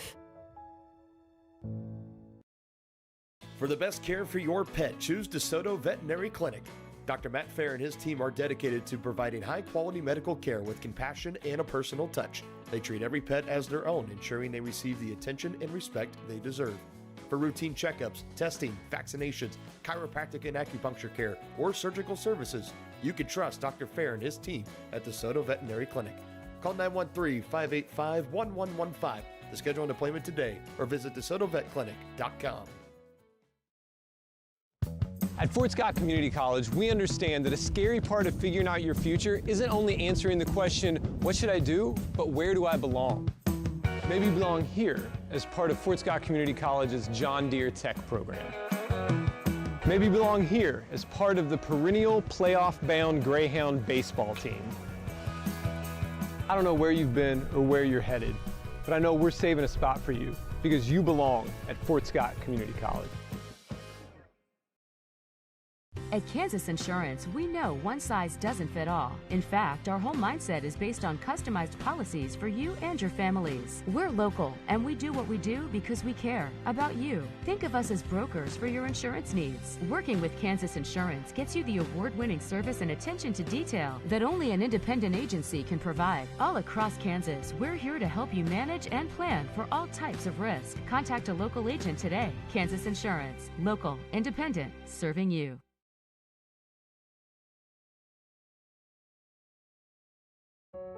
Charlie was born at LMH. We had a great team of nurses. Not only did they check in on us regularly, they always asked if we had questions, always made sure that we understood what was going on. I cannot say enough wonderful things about the labor and delivery, family birthing, and mother baby care team at LMH Health. We had to put our entire trust into their hands, and just everyone was so friendly and so supportive. Everybody can make something, because I think everyone has a spark of creativity, and the reason that I have to keep making is because I don't think my life would be as fulfilling without it. If you make things yourself, that means you're not cowering in fear. You're out there taking chances. That, I think, is my way of saying I love you to the world. All right, now I want to hear why you make. Share your own Why I Make story today. Visit whyimake.org.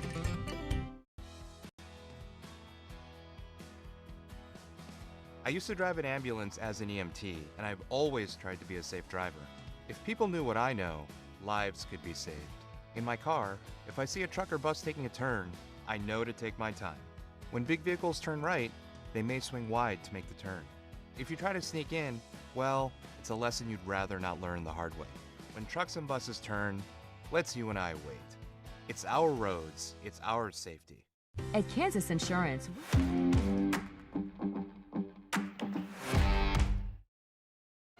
All right, welcome in here. Pregame show for the boys basketball game brought to us by Fort Scott Community College. You belong at Fort Scott Community College. From nursing to farm and ranch management, John Deere Tech to theater and more.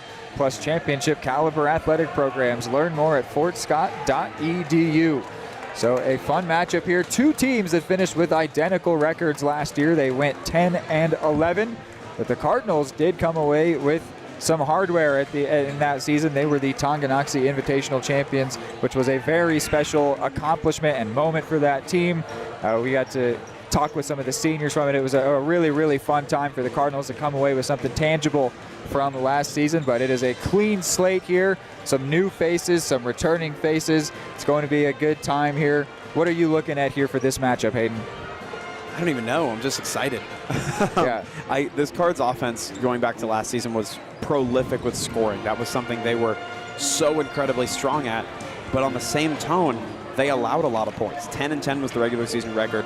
They scored on average 52.3 points per game. They allowed 54.4. So what that means is most of their wins were extremely close, and a handful of their losses were by bigger deficits. So the point differential was actually negative for them on the year, right at that record. But I look for the defense to clean up a bit. If they're able to do that, we saw last year against, in that Tonganoxie Invitational, this offense can run with absolutely anybody when they're at their best. Ryan Osborne and Cash Schneider in particular are just monsters from three. Cy Thomas very effective as well. Cage Crable returning. He was a monster in the paint last year. Every player who got meaningful minutes last year, even the guys who got a couple of minutes, everyone did their jobs well. That was something we saw under Coach Cleveland. Every single player has a clear role to play, and they play that role well. So coming into this one, I look for Spring Hill to try to get out of the gates quick early, as the Gals team did, try to stifle a bit of that momentum. But this Cards team, if they catch fire, there's just not a lot you can do about it. Both teams have 5 seniors on their varsity roster. I imagine the Cardinals' loss to Spring Hill might be pretty memorable for the average viewer out there. It was an overtime loss for the Cardinals in Spring Hill, where Cardinals ended up losing that game by 11. After it was such a close-fought game, the Cardinals went into halftime with a lead. Then after the third quarter, they were trailing. Obviously, after 4, it was tied, going to OT. And then the Broncos scored 11 more points than the Cards in OT to beat them 79-68. And then here last year, the Cards did get a 4-point win, 68-64. Let's listen in to the starting lineups.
All right, so you got our starting lineups there. My apologies to Spring Hill. I said they've got 5 seniors. I didn't realize the roster had 2 pages to it. They've actually got a 6th senior on their squad. Starting lineup for the Cards: Cy Thomas, Julian Otis, Keela Duncan, Lincoln Votaw, Cash Schneider. Some familiar faces from basketball last year, some familiar faces from the football season, which just wrapped up. For Spring Hill, their starting 5: Jackson Bruce, Jordan Miller, Eli Hedrick, Braden Brenner, and Brooks Bayer. Going to be a good matchup here. We said that for the girls matchup, it was the 2 best teams in the Frontier League. These 2 were battling it out right in the middle of the Frontier League. The Cardinals ended 5th in the standings there last year. They both went 10-11 on the whole for their regular season. We are about to get going here. Tip-off will be brought to us by Wolf Diagnostic and Automotive. Since 2005, Wolf Diagnostic and Automotive has been keeping Eudora moving. Find them at 208 East Street. From tune-ups to major repairs, they service all makes and models with honesty and care. Cardinals will start with the ball here.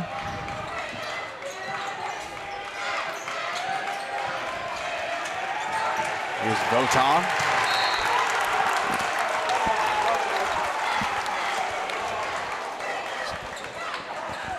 The inbound going to come here from Julian Otis, one of the seniors for this Cardinals squad. The inbound goes to Cy Thomas, a sophomore.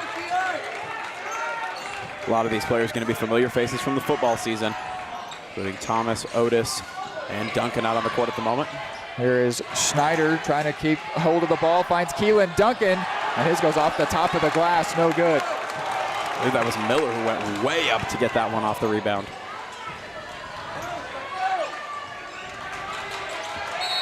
And that pass quite a bit low. There will be a foul there against Otis First against the Cards. This game moving very quickly right out the gate. This is the kind of game that you have a feeling the pace is going to stay high all day long. These teams very familiar with one another, and both of them know the importance of getting points reeled off early on, so I wouldn't expect this tempo to slow down hardly at all. Hedrick into the corner for Brenner for three. Sinks it. So the first points of the game go the way of the Broncos. Cy Thomas under a double team. Now one backs off. Trying to find some space. Oh my word, he lays that one in. That's an unreal finish for Thomas to get the first points for Eudora. Unbelievable. He's amped up on it as well. Not a lot of pressure back for the Cardinals, most of it in the paint.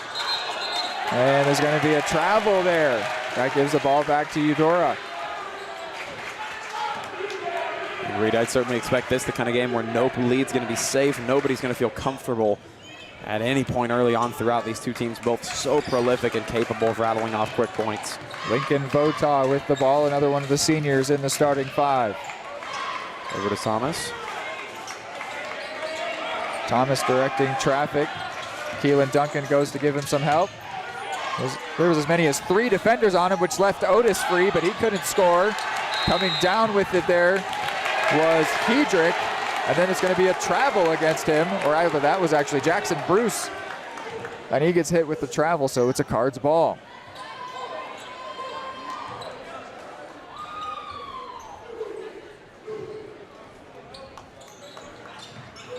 Teammates trying to find some space. It'll end up going into Otis. Worth noting, crowd is completely packed here on both sides. Both Spring Hill and the Eudora faithful have packed the house out tonight. Schneider, cash money for Cash Schneider. Let's get this party started. He was a monster last season from that spot, and he's trying to pick up right where he left off early on this season. 5-3, the Cards grab the lead. And we're only 2 minutes removed from the start of this one, and the fast pace has made it feel like we may be 10 minutes in. This is Jackson Bruce. 10 on the shot clock, and he left the floor. No, they're going to call a foul there. Thought it might have been a travel call, but it was clean. The foul goes against Keelan Duncan. Second team foul already.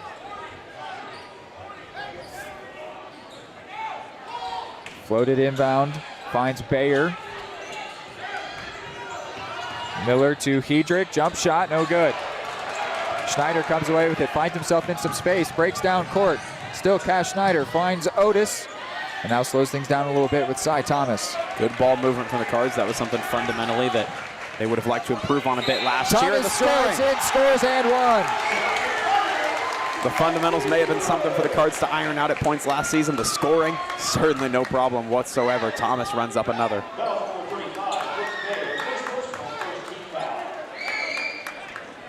Cardinals won their opener last year over Wamego in overtime, 33-31. A very low scoring game that night. Thomas already up to 5 points.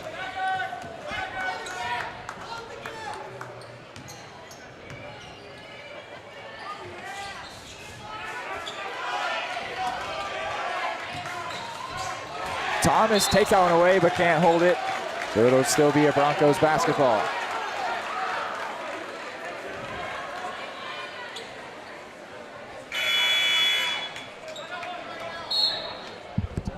The Spring Hill roster.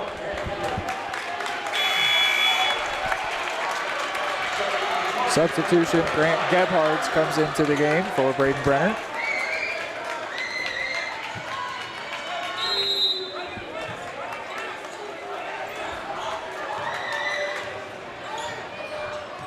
And Otis went out. Ryan Osborne, the 6'6" sophomore, Cy Thomas comes on in. fire here early, Reed. And Thomas lays that one in. You think he was excited for the start of basketball season or what? Broncos already some missteps here. The pressure mounting now as the Cards continue to run up the score. And there's going to a whistle blows here. It'll be against the Cards on the floor.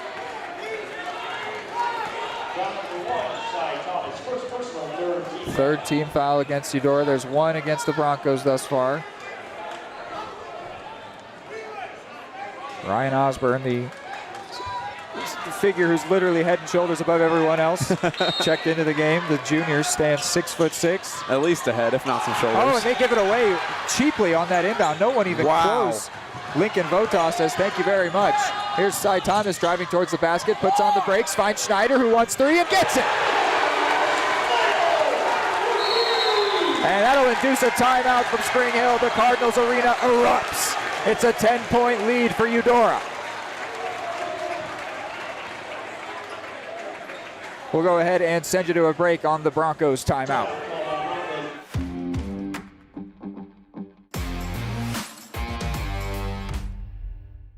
Prescription drug pricing points to corporate Freedom of the press is about your right to know.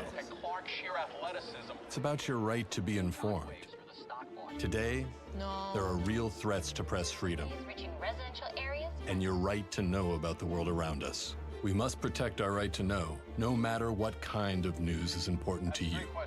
Before it's too late, understand the threats. ProtectPressFreedom.org. Are you looking? It is a 13-point run for the Cardinals right now. The Broncos got that first basket of the game from three, and it has been all Eudora since, with primarily Cy Thomas. Even then, Cash Schneider has played his part. Guys in the paint have done a really good job. Votaw's been all over the place, but Cards are on fire so far. Broncos trying to get back towards the basket. This is Jackson Bruce, the junior. And there will be an elbow there against Keelan Duncan, which already puts the Cards up to 4 fouls. Second against Duncan. That's already potentially putting him in some foul trouble, which with the style of ball he plays, he's going to be a guy you'd always love to have at your disposal all throughout a game, but that may be already in a little bit of jeopardy here early on. Henry Barnett comes into the game for Brooks Bayer, one junior for another.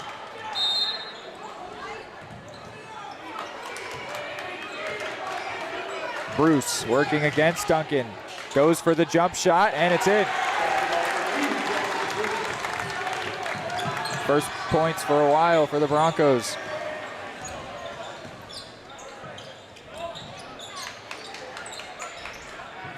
Here is Votaw. Cards have been very patient thus far today. May not think it based on the scoreboard, but they've been. Wow. Thomas with the pass so good that it caught Votaw off guard. Don't want to put anything on it there. That was just, he just did not see that, that left-handed push pass coming there. And it went between two defenders, maybe under one of their legs. Yeah. Just never the kind of thing you expect to keep an eye on.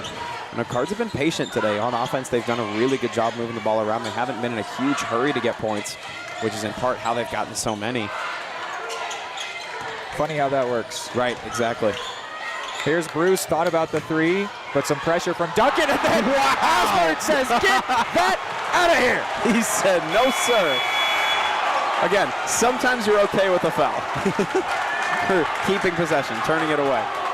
Osborne said, I am willing to take no chances. You see that denied board coming up on the back screen for the Cards. The Cardinals nest is loving it. A couple of subs, Duncan, one of them going out, Lincoln Votaw as well. Checking into the game, we've got Hunter Hertig. Let's see, trying to ID the other one here, but Bruce has got the ball. Into the corner for Barnett. The shot clock went after it was in the air. Kedrick, and a foul called on the floor.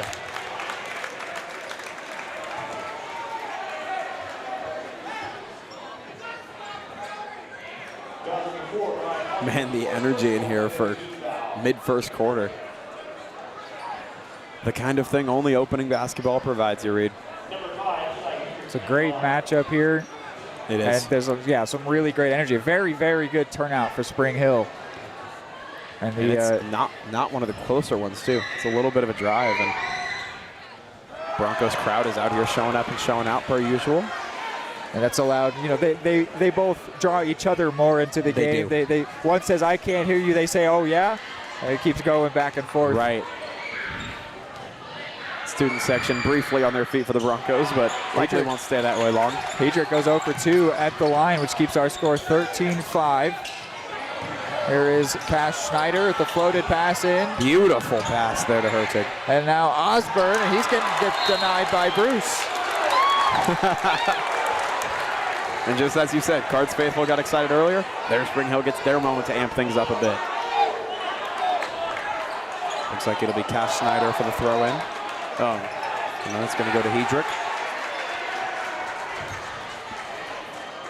Broncos get that inbound. They've also been put into the bonus. The Cards have committed 5 fouls, only 1 against Spring Hill. Here's Barnett. Now Grant Gebhards.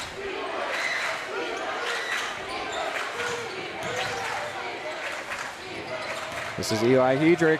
Drives, lays, scores. His first points of the game. And now the Cardinals on a bit of a short, cold streak here.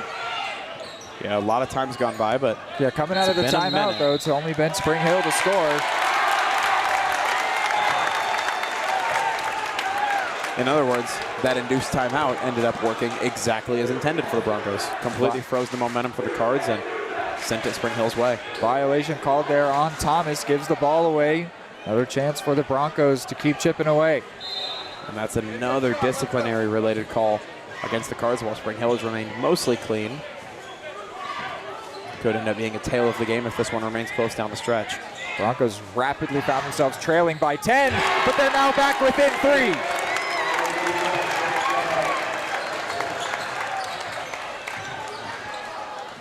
What does the Cardinals offense have to respond here? Cash Schneider was also one of the big key parts to the early scoring. He drained a couple threes. Here's Julian Otis.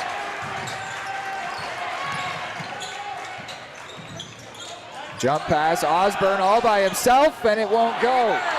But it's brought down by Hurtig. That's a big rebound. That is.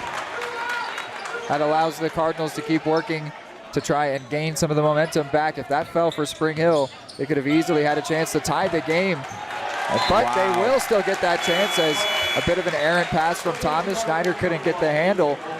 And now Thomas will check out for Lincoln Vota with 1:07 left. How will this first quarter end?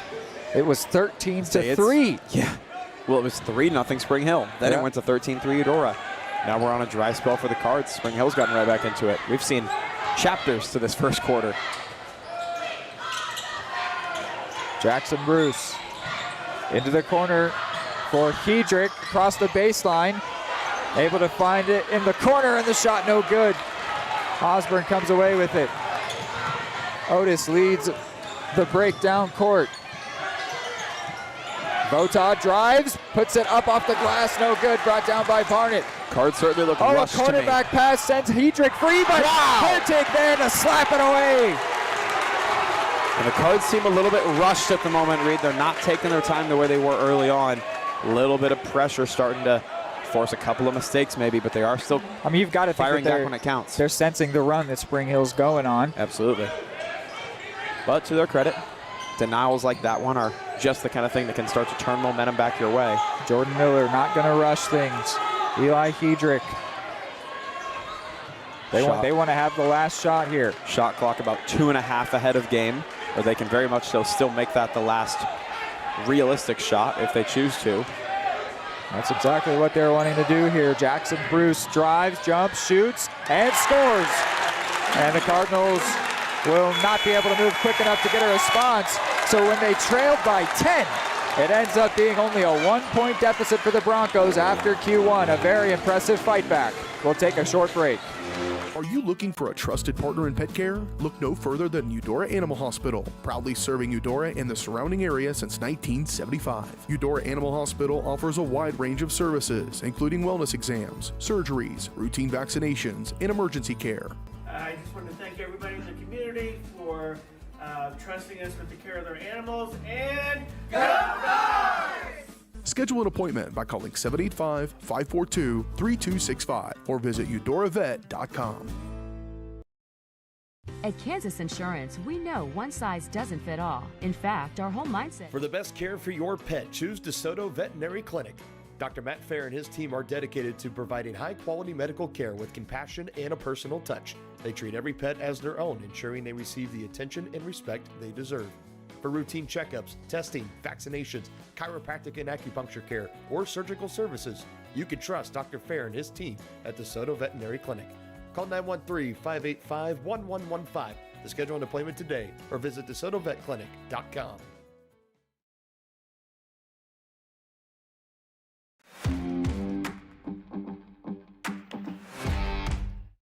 All right, back here for Q2, and you said to me in the break there, it doesn't come away quite feeling like a quarter that the Cardinals won, even though they definitely did, but they were leading by 10, and in the end only leading by 1 at the end of it. The Broncos with some really, really good fight back there. They'll feel very good about that. Well, that makes it, it's easy to forget that the Cards went on a run where midway through it looked as if they were easily going to run away with the quarter. Yep. So it's very much so some recency bias clicking in, but both of these teams have shown extreme capability here. It feels like the quarter isn't exactly the right way to divide that first quarter. That feels like you should cut it in 2 or 3. Yeah. There were 2 halves to that quarter. Possession's going to start with the ball in the Broncos' hands here. It looked as if they were going to go Cardinals' way initially, but both the crowd and the officials all of the Cardinals' points have come from Thomas and Schneider. For the Broncos, more shared around with Bruce, Hedrick, Gebhards, and Brenner in on the scoring thus far. That's 6 points for Schneider, 7 for Thomas.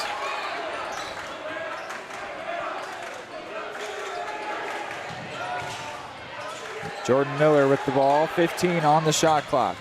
Aggressiveness still the move here for the Broncos early on. Oh, and all by himself is Gebhards, and he scores, and the Broncos have their first lead since only a minute into this game.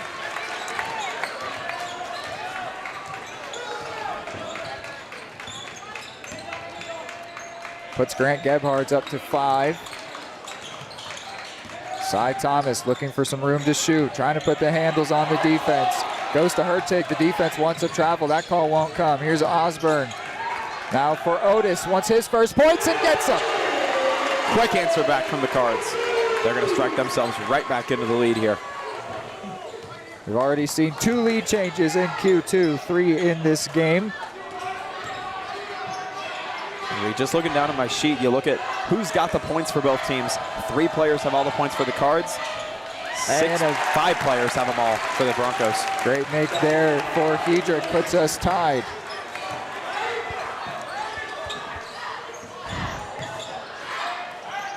Osborne in some space in the corner, dribbles and gets fouled there by Jordan Miller. Came in a little bit too sloppy. Yep, Miller was wanting another denial, get the crowd amped up, but as you said, a little bit too, lost the precision a little bit.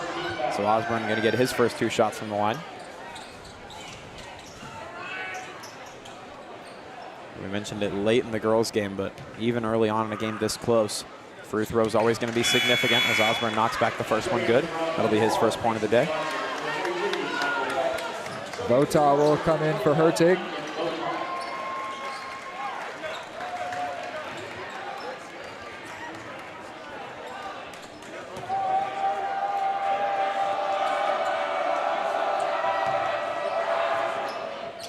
And Osborne only gets the 1 to go. The Hack-a-Shack works halfway. Partially. It's kind of the whole goal, even if you can make 1. Oh, and the pass a little too much on it there for Barnett. No, it's the Broncos' ball, so Cardinal got a hand in on it.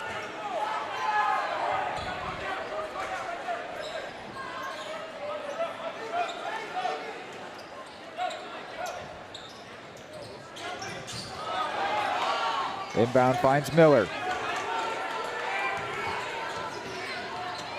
Otis in defense. Here is Michael Beck, number 23, got his first handle there. Now for Bruce in the corner. Barnett wants that one, won't go. Schneider brings it down. And he'll be left all by himself to lead the team down court. Too high for Vota, gives that one away. Just a little bit of sloppiness so far for the Cards offense here in Q2, and it's been the cause of a handful of the Broncos points. Some nice touch there for Jackson Bruce. Puts his team back in front. At this point in the game, if you look away from that first initial stretch, those 13 unanswered, Broncos have far and away looked like the better team here in the second quarter thus far, I'd say. Just look more controlled. Osborne rolls, won't get that one. Here's Beck. In the corner, they want the three from Dodson. Doesn't go, brought down for a second by Bruce, who then lost it. And now Thomas in front of most of the defense. He's going to go on his own, and nothing but then the putback from Osborne.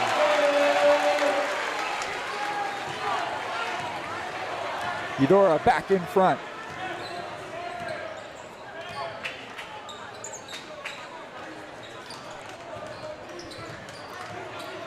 Here's Beck.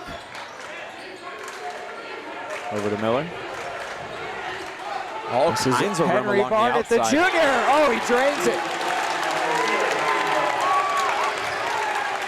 All kinds of room along the boundary line for the Broncos. Cards very much so putting bodies in the paint, and it's cost them. Broncos clearly very comfortable shooting from three, and the Cards are giving them room to do it right now. 5 lead changes in the quarter. Schneider fouled on the floor. Second team foul against Spring Hill. We saw the Cards commit a bunch of fouls right away in Q1, but so far they are clean, whereas the Broncos have committed a couple. They're going to change almost everyone on the floor. They've got Brady McCormick in, along with Mason Dotson, Beck, Brennett Dubbert. Here's a shot from way downtown. Are you kidding, Cash Schneider? Reed, I'm not sure Cash Schneider's missed a three-point shot today. If he has, it's very, very few. He's shooting over 50% without a doubt. He may be shooting in the 80s. Another lead change here in this quarter. Dubbert along the baseline, passes. Actually, that was Dubbert with that shot. The rebound from Brenner. Now here's Mason Dodson, and he's denied by Otis. And there's going to be a tech as he taunted there, celebrating over top of Dodson, who was on the floor. And that's going to be unsportsmanlike against Otis.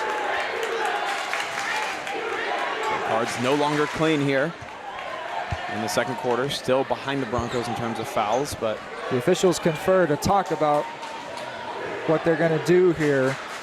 But that should give possession to the Broncos, I guess, unless it matters that it was a dead ball. We'll see what they're conferencing about here. Because it would have been a dead ball in that case, so if that matters, could play in. No, it's going to still send Braden Brenner to the line here for the technical foul on Julian Otis. That is really unfortunate. He made a great play, and he was a little subdued, and he didn't, stand exactly over top of him. But you could tell he still knew he probably shouldn't be doing it, and did not get away with it. You can't fault him for wanting to strut after making a great play, but for sure, can't do it over your opponent, and it does cost him. First one, though, is missed, and that's going to be a big get-out-of-jail-free card for the Cardinals. Because Brenner, they got to pick who they wanted to send to the line, and Brenner misses them both. And it's something to note that, I think this is just, again, kind of symptoms you get when you have two teams in their opening games on the season that are very familiar with each other. This is a rivalry game. Packed house on both sides. Student sections are full and yelling at each other on both sides. This is the kind of chippiness you can expect in these kind of games. Of course, keeping your emotions controlled is still so vital. Can't let it get the best of you in any case. Not saying any of these players have. Otis out for Keelan Duncan. Broncos get the inbound. Here's Brenner, who missed both of those free throws from the technical foul. Nearly gives away possession. And he will give away possession. Wow. That's Brett Pickett stealing that one away for Eudora, the 5'11 junior.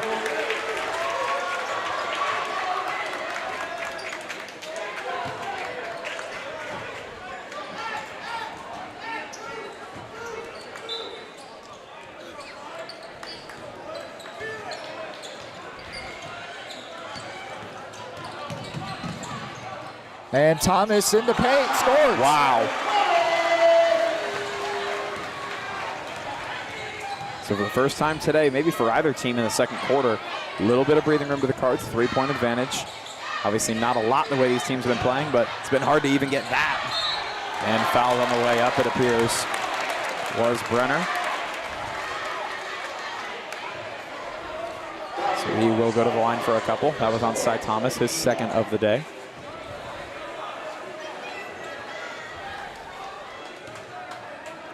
So Brenner 0 for 2 from the line on his last trip. And it will go 0 for 3. Student section letting him know how pleased they are with it.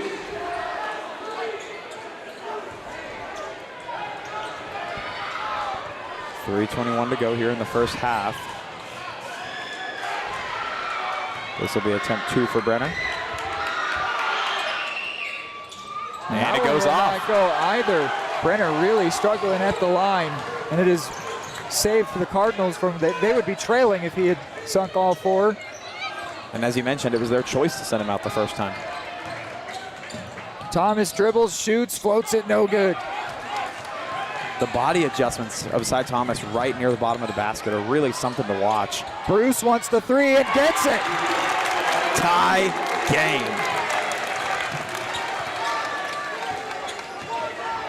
Puts him up to 9. Schneider thought about the 3. And the pass a little errant there from Duncan.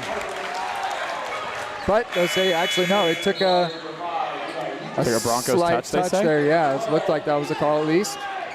I'm not seeing any Cardinal go over to take that inbound. Interesting. But I thought I saw him point looks away. as if it'll be a Bronco now. No, yeah, it's going to be a Cards ball, so don't discredit Duncan's pass. It was deflected. 15 will be what's left on the shot clock. Floated towards Osborne, poked back out. Cards ball again, this time 14 on the shot clock. You can certainly understand wanting to push the ball to Osborne. He's your tallest player on the court right now, and yeah, you got to give one of your biggest playmakers. But a really good job on the Spring Hill side to keep that one from being completed. 6'2" Brooks Bayer making up the difference. It's not a small one, 4 inches that Osborne has over him. Schneider could think about a shot from there. He's not against it, but passes he said nope. to Pickett. He actually shook his head. Ooh, wow. Osborne's robbed. Robbed in broad daylight, but then missed by Bruce. And the Broncos are going to come up empty on that one. Oh, my goodness. But then it's taken right back by Bayer. This is unbelievable right here. And now they want the 3, and it goes off the glass. Are you kidding? Come on. That's how they scored. What a game here. To regain a 3-point lead that matches their biggest lead because they scored the first 3-pointer of this game. The fact that the biggest lead of the day is 3 points and we've had 13-point runs says, yeah. That was the Cardinals get the benefit of that call. Some really sloppy play from Eudora that allowed the Broncos to have those 2 chances, but they had a horrible miss to not convert on the wide open play. They had a 2v1, didn't get it, but then it resulted in them recycling play, getting a 3. And that's the second foul of the day for Brooks Bayer. He will now sub out. But yeah, the Cardinals trailing once again. It is really big. They've got to clean up the play. That fight back from the first quarter that they allowed the Broncos to go on has ended up being very costly. All these lead changes and now officially losing the lead. And an errant pass there. Nobody in the area. No, it's tipped again. But yeah, I mean, that's the fact that the Broncos are able to fight back has made it so that this game is so close. The Cardinals having a 10-point lead in this game sounds completely foreign. It does, absolutely.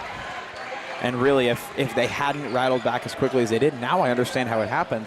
It was just a very rare circumstance of one team holding momentum for a long period of time and then the other team holding for a long period of time. We've seen the same capability today, just neither team's held it for that long. Following his technical foul, Julian Otis is checked back into the game. 90 seconds before halftime. Schneider couldn't find enough room for the shot. Maybe enough now. No! Miller takes it off of Osborne. Jackson Bruce with the ball now. A minute 20 to go. Could the Broncos add to their lead? They're taking advantage of the sloppy play from the Cards here. Some space there, and it's the biggest lead for the Broncos. Brady McCormick, the senior. Duncan, Osborne, steps, shoots, no good, and no one there for the rebound. The Broncos could add yet another Jackson Bruce. For three, Hedrick won't go. That's big for the Cards. Duncan comes down with it. He's got Otis in front. Finds Otis. He wants three. Gets it off, and it's good. Big moment for the Cards there. They needed that one really badly. And it does go their way, so we're under 30 to go here now. Couple second difference between shot and play clock. And Spring Hill going to slow things down a bit here, maybe predictably. Gabe Sanderson.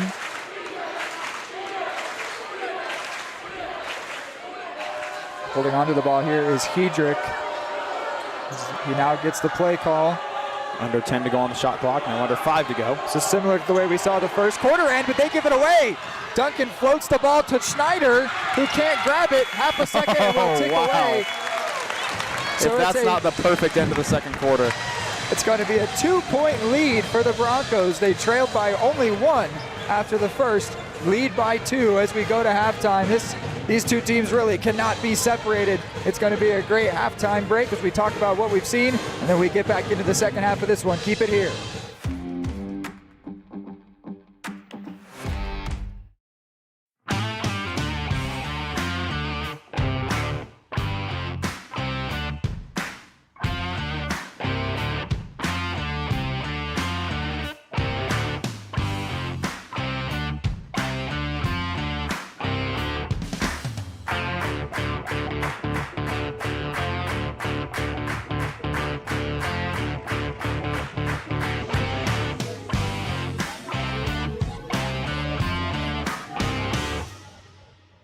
Are you looking for a trusted partner in pet care? Look no further than Eudora Animal Hospital, proudly serving Eudora and the surrounding area since 1975. Eudora Animal Hospital offers a wide range of services, including wellness exams, surgeries, routine vaccinations, and emergency care. I just want to thank everybody in the community for trusting us with the care of their animals, and go Dogs! Schedule an appointment by calling 785-542-3265 or visit eudoravet.com. At Fort Scott Community College, we understand that a scary part of figuring out your future isn't only answering the question, what should I do, but where do I belong? Maybe you belong here, studying animal science or learning about farm and ranch management. Maybe you belong here as part of Hounds Hoops on the hardwood. I don't know where you've been or where you're headed, but I know we're saving a spot for you because you belong at Fort Scott Community College. More time before you wake up in the wild. Our natural world needs us now. Step by step, side by side, together, we can find a way to ensure that all life on Earth can thrive. To learn more about how you can help protect and conserve nature, visit nature.org. Your home for live, local sports. Varsity Sports Live delivers professional level coverage with high-quality video and broadcasters that know your schools and community. Touchdown, Tonganachi! With the support of local businesses, you never pay to watch varsity sports. Live, local, free high school sports coverage. That's Varsity Sports Live. Grass gets it away. Moore's down the middle. And he makes the catch in the end zone. Touchdown, Trojans! Keep up with the action at varsitysportslive.com. Live, local, free high school sports. Charlie was born at LMH. We had a great team of nurses. Not only did they check in on us regularly, they always asked if we had questions, always made sure that we understood what was going on. I cannot say enough wonderful things about the labor and delivery, family birthing, and mother baby care team at LMH Health. We had to put our entire trust into their hands, and just everyone was so friendly and so supportive.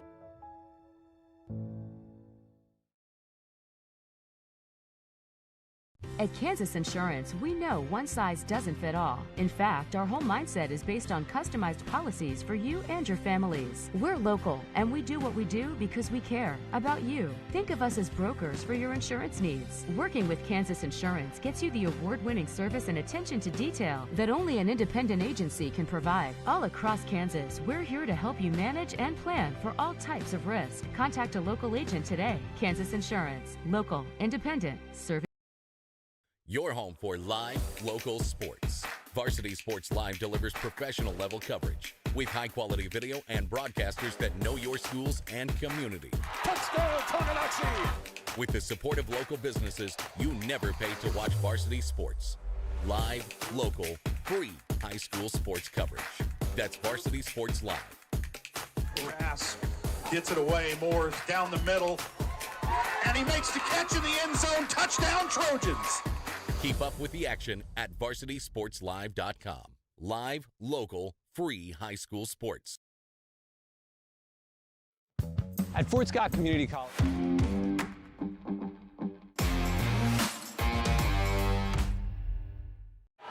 All right, halftime show brought to us by Attic Storage of Eudora. They offer climate-controlled units, RV and vehicle storage, plus clean, move-in, ready spaces. They're veteran-owned and community-focused. They feature 24/7 access with friendly on-site managers. Rent, reserve, and pay online anytime at attic-storage.com. So, after a wild first quarter that had two tails to it, where the Cardinals were leading by 10 and then only leading by 1, then the second quarter was back and forth and back and forth. There were 6 lead changes throughout that second quarter, and in the end, the Cardinals trail by 2. But I don't even know if we should talk about deficits here, because I bet within seconds the Cardinals will have the lead, and then a few seconds later they'll lose it again. Right. And that's going to be the tone for the rest of this game, I would imagine. I'm sure we might see it over the rest of this entire game. We may as well talk about it at some point. But we may as well talk about this game as if it's even. Yeah, it will be. This is very back and forth. If a team could go on a run and then get back to the even play, they could maybe hold on to that run. Right. But we have not seen that thus far. What do you make of that whole first half? What on earth? This is a treat so far, man. This is phenomenal. I made a comment to you in the break that I almost feel paranoid with this much time not writing on my sheet or looking at a jersey or calling something out, because that first half was so fast-paced and things were happening in such quick succession. That was ridiculous. That was phenomenal. The Cards with that early start, it looked almost for a brief moment as if they were just going to be able to hold control, and they were just going to come out and click and fire, and they were going to get all their points, and they were going to play good defense. And almost as quickly as it begun, Spring Hill said, hold on a minute, and they went on a run of their own to get within 1. You and I mentioned it didn't feel like a Cardinals lead because of how much control they took. And then the second quarter was, I wouldn't say full Spring Hill control. Cards absolutely hung with them step for step. But I think the Broncos feel a little bit more controlled at this point to me. They feel a little bit more, maybe I'd say in order as a team, where the Cards feel a little bit more a couple of players firing off shots now and then.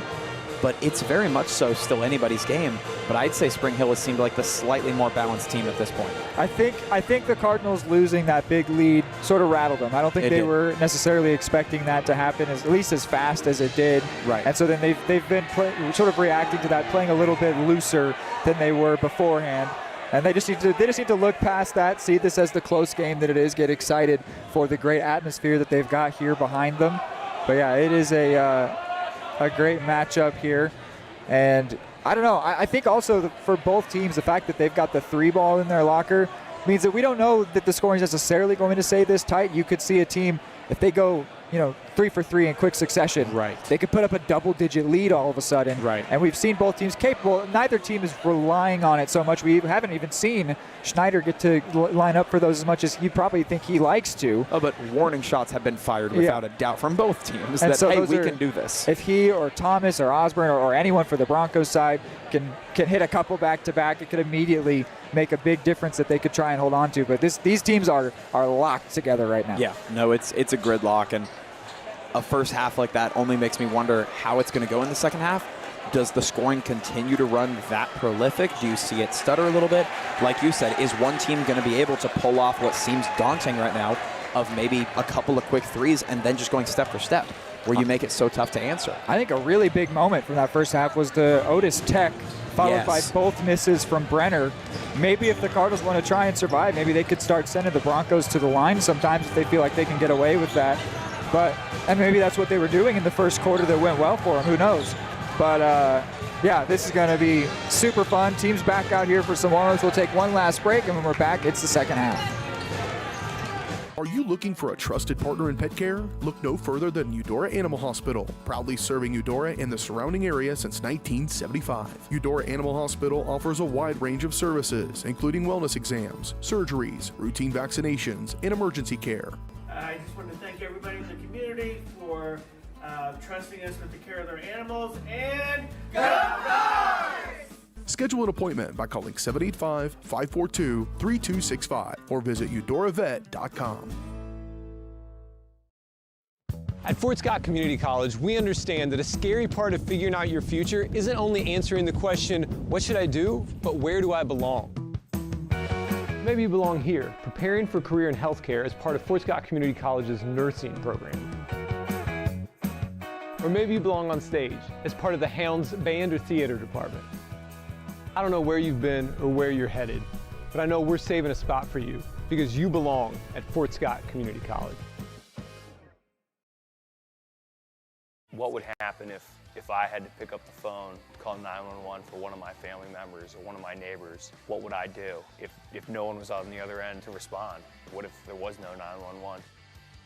So you can be a part of the solution. Anybody can be a firefighter. Male, female, younger, older. We have school teachers. We have leaders in business. Is me, you, anyone that wants to be. There is no typical firefighter.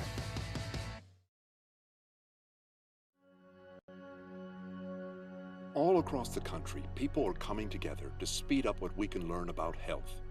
The All of Us Research Program is calling on 1 million people to join us as we try to change the future of health. For your family, for future generations, for all of us. Visit joinallofus.org and find out how you can become 1 in a million.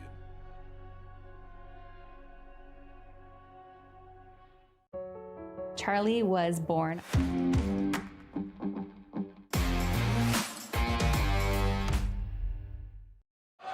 All right, back here for third quarter action. 29-27 is the score. The Broncos with the lead after that second quarter where they took a 3-point advantage in the second quarter, trailing by 1 after the first. How will this third quarter go? Will there be as many lead changes? Will there be a big run for one of these teams? Or will it continue to be back and forth on its way to a hotly contested fourth quarter? Let's find out here in the Cardinal Arena. The Broncos starting with the ball. This is Jackson Bruce under some pressure from Cy Thomas. He drives, jumps, passes, finds Hedrick.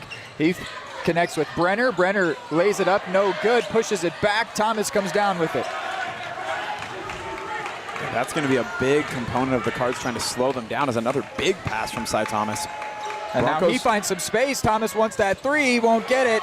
And it's rebounded by Spring Hill. And the Broncos are moving the ball really, really well in the paint, which is going to make it tricky to try to stop them, as they're clearly very comfortable just shifting the ball around if things aren't going their way with lanes. Both teams' first possessions come up empty.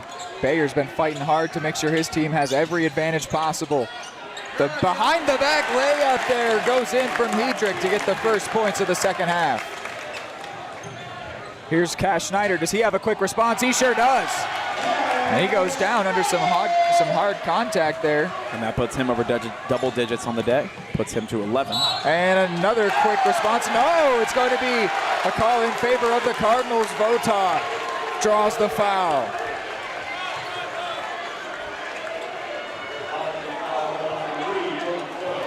So that Vota's second of the day. They call that on, Jordan Miller on the Spring Hill side. That's 2 fouls on the day for him. First of the quarter for the Broncos. Otis gives it away. Cheap pass there. Can't afford to do that at this point. Here's Jackson Bruce. And he's going to pull up for three. Duncan left him some room. And then Vota with the rebound loses it quickly. Taken back by Miller, and then all the kind of time in the world for Bayer to lay it in. Maybe still a little bit rattled, the Cards, Reed. Oh, yeah. But a quick response. Duncan, no! In and out. What should have been a quick response. They just got to stay in rhythm here. Can't let this take their eye off the ball. But Bayer in more space. All of a sudden, he's got 4 points. You can't let bad go to worse if you're the Cards, and that's going to induce a timeout, it appears, from Coach Cleveland. The Broncos have their biggest lead of the game as they are up by 6. We'll take a 30-second timeout. At Fort Scott Community College, we understand that a scary part of figuring out your future isn't only answering the question, what should I do, but where do I belong? Maybe you belong here as part of Fort Scott Community College's John Deere Tech program. Maybe you belong here as part of the perennial playoff-bound Greyhound baseball team. I don't know where you've been or where you're headed, but I know we're saving a spot for you because you belong at Fort Scott Community College. More time. Cardinals are really going to need a basket here on their next possession, as the Broncos have done most of the scoring here thus far in this third quarter. They've put up 6. The Cards only put up a couple, and that has seen the deficit grow to 6 for the home team. There was that cheap giveaway from Otis, completely unnecessary. The defense did not force that at all. Yep. The Broncos have done that a little bit themselves as well, but just a little bit inexplicable, especially straight out of halftime. Here is Votov fighting to hold on to the basketball, finds Otis who wants the 3, and it doesn't go. That's a big empty possession there for the Cards if the Broncos can capitalize. Here's Jordan Miller.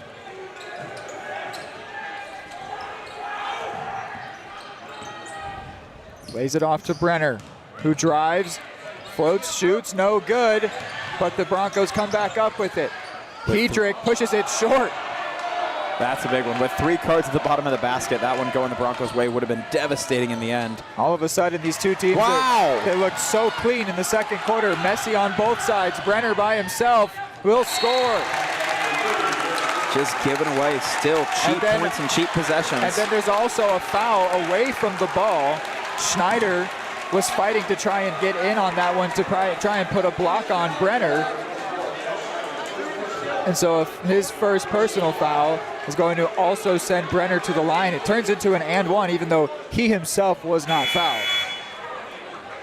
Or will it be an inbound? Okay, he was setting up at the line. I didn't know. It will be an inbound. But it will be an inbound rather than being a Cardinals basketball following the make for Spring Hill. And so far at this point, the only team that's hit a very, very significant lead has been the Cardinals at 10 early on in the first quarter. At this point, Broncos with possession have an opportunity to get their own 10-point lead. Miller against Osborne, draws a foul. He'll go to the line.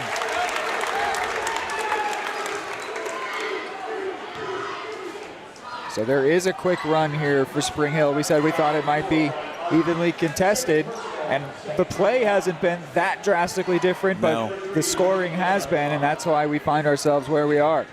Yeah, it's not like the Cards have been completely unable to move the ball. It's actually been quite the opposite, but they've struggled a lot to finish with possessions with points, where the Broncos have been really, really good at it this far. And even just holding on to the ball. They would move it well for a little and then give it away cheaply. Yep. Can't afford to do it at this point. 1 for 2 goes Miller. Osborne, good job to get possession control to that one. Cards have got to get a basket here, preferably a three-pointer, but they just need points. And I like that Osborne's doubling back there. Maybe a sign of a little more patience than we saw Osborne early. Gets lucky with the bounce, and then the putback no good, and he can't hold on to it. Wow. Big missed opportunity for Eudora. Bounces continue to go the Broncos' way here in the third. The pressure mounting here as Bruce wants the 3! That feels very costly for Eudora. All of a sudden, the biggest lead of the game is held by the Broncos, who at one point trailed by 10. And that puts Bruce up to 15 points on the day. That is the highest total for any player on the court right now. And this is going to be a giveaway to the Broncos, as on a offensive foul there. It just continues to pile up for the Cards. Ryan Osborne hit with his third foul, team's third as well, and he'll check out for Landon Adler-Rooney.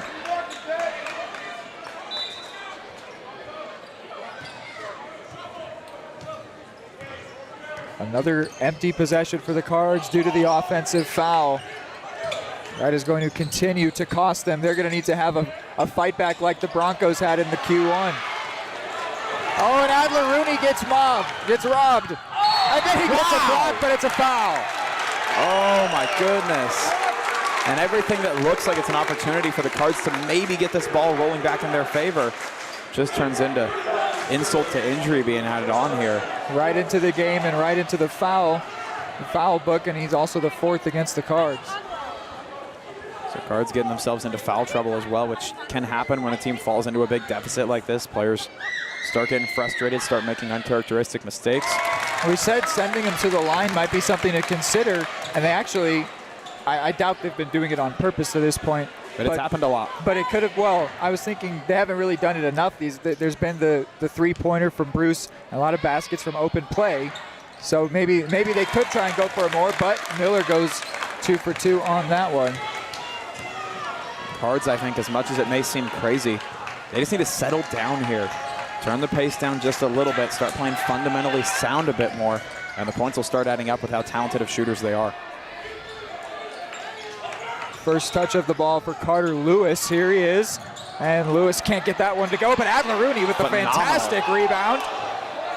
Cy Thomas will get hit with the charge.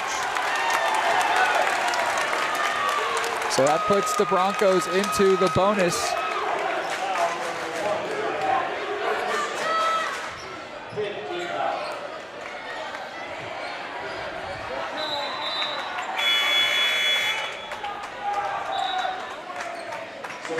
Feels like everything's sort of falling apart for the Cardinals here in quarter 3, and definitely not what we had expected in our halftime show. No, not at all. Thomas will check out for Hurtig. Cards so just need to... Almost an entire floor change here for the Cards at this point. Yeah, Cards just need to get some fight back here. A Schneider 3 would do a world of good for the Cardinals' belief and the Cardinals fans here in the arena. Well, it seems the Broncos know that. They've been intentionally sealing him off at the boundary, giving him so little room to work, where they kind of know that's the Cards' only lifeline they're looking to right now. Feels like no matter what, the Cards might be looking at a big deficit at the start of Q4. But what can they do to try and chip away? 14 points they find themselves down by right now. Jump shot for Bruce, bank.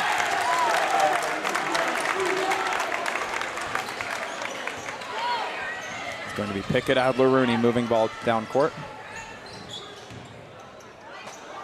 And Schneider gets a first bucket for a while for the Cards.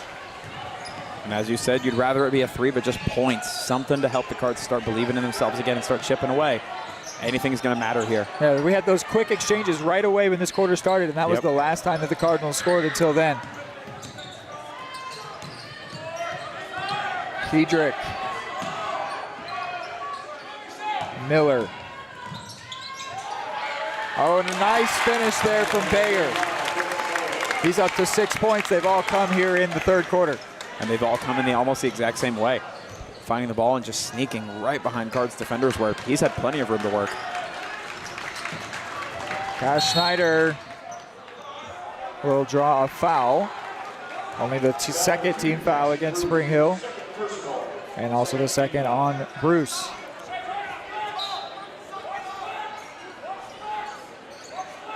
Floated into Adler Rooney, and it's going to get away from him. Taken and finished by Miller.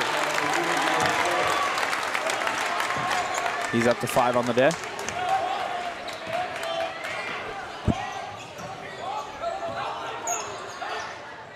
And Schneider's pass is errant. There is nothing going the way that the Cardinals want it to right now. No, nothing at all.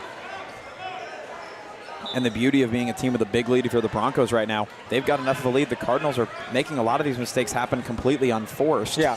Not even stuff the Broncos are needing to necessarily force on defense. Yeah, they're struggling to make the defensive plays, and then they're struggling to transition, and then if they can transition, they're struggling to stay clean and produce a shot and then score. Every phase has been a struggle here in the third quarter, absolutely. Hurtig fighting against Miller, and a whistle will blow. It goes for Spring Hill. So with the bonus, that'll send Miller to the line.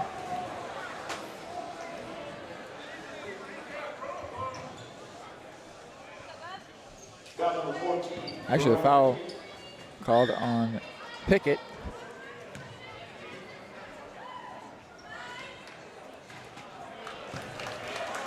First one goes off. Miller 3 of 5 at the line in the game.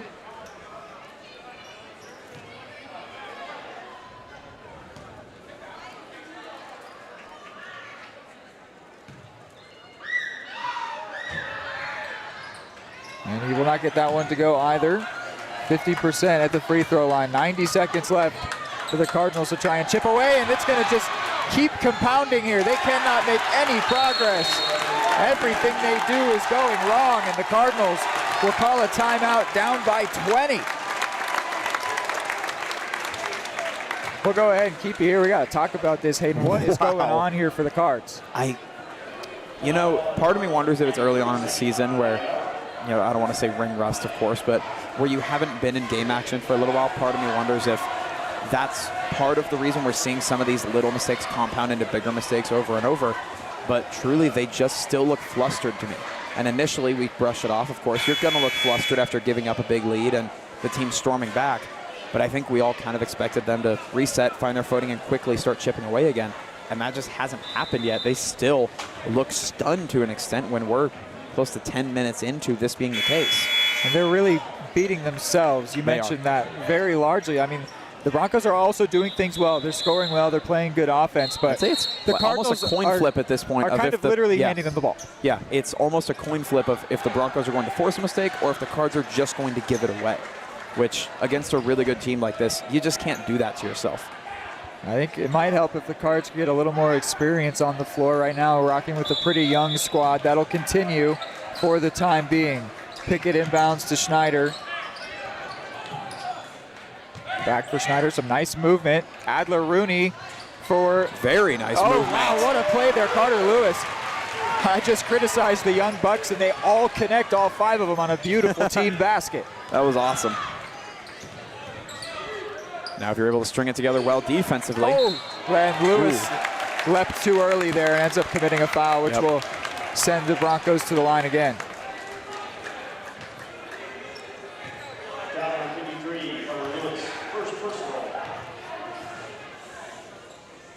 So this sends Miller back to the line where he's shooting 50%, 3 of 6.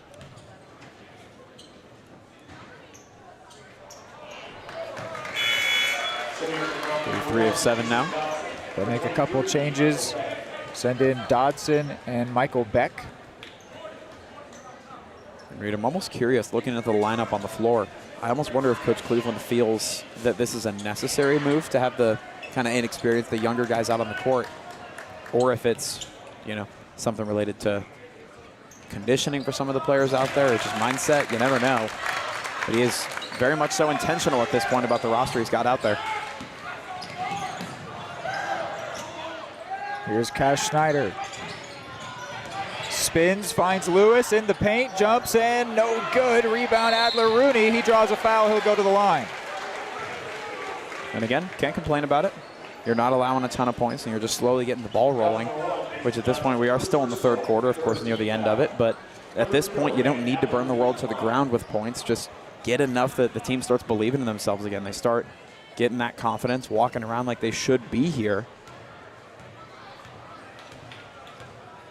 So here's LAR at the line, the sophomore. Banks the first one in off the glass.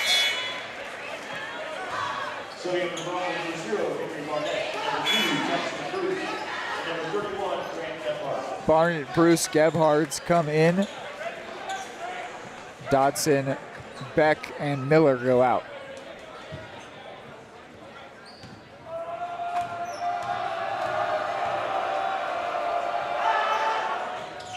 And that one no good from Adler-Rooney. Lewis nearly got the rebound, and then Hurtig ends up accidentally whacking it out of bounds.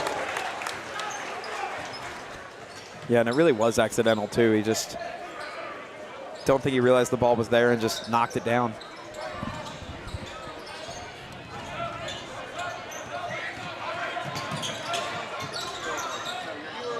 Hey, Hayden. Hayden.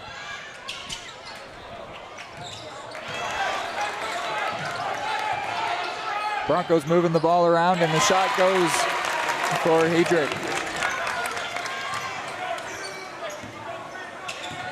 15 seconds to go in Q3.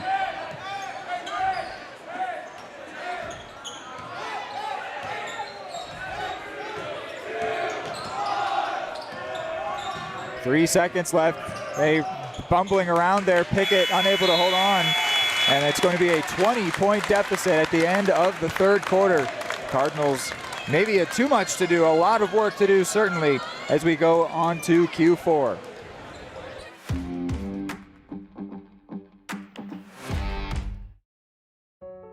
Charlie was born at LMH. We had a great team of nurses. Not only did they check in on us regularly, they always asked if we had questions, always made sure that we understood what was going on.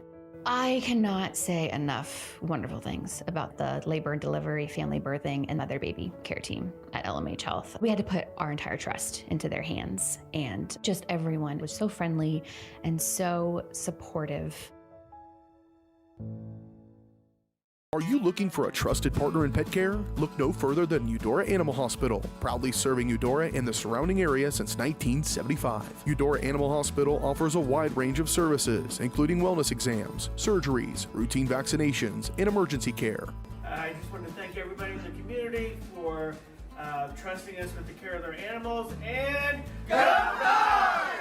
Schedule an appointment by calling 785-542-3265 or visit eudoravet.com.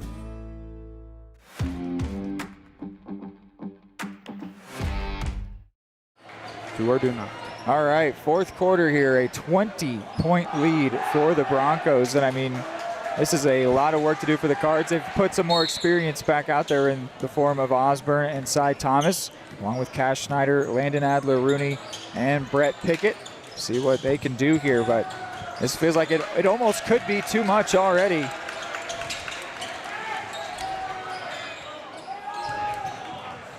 That one took a tip and still got completed to Schneider impressively.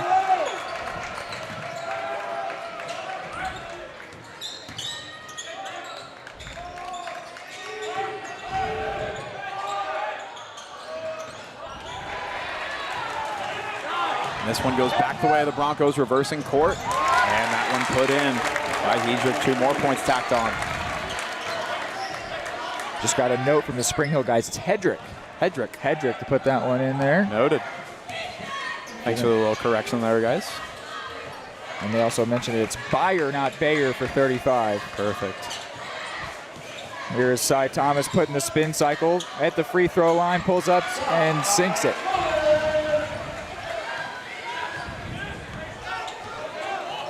That makes 15 for him. One of the higher totals of any player on the court, but Spring Hill, so many players getting points today.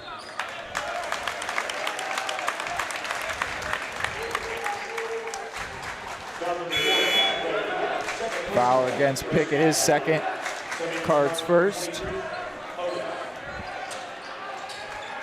So he will, actually no, he's just headed over for a talk with coach. No, he did sub out. Oh, there he is. Julian Otis checked in for him.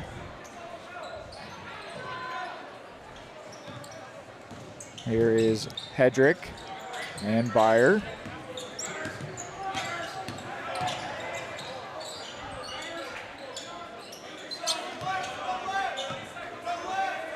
Seconds with the shot clock. The Broncos really not going to rush things too much. No need to. Truly, no need to. The advantage still 20. And even without the rush, they're still very clean with the ball, as they are shown there with Bruce's finish.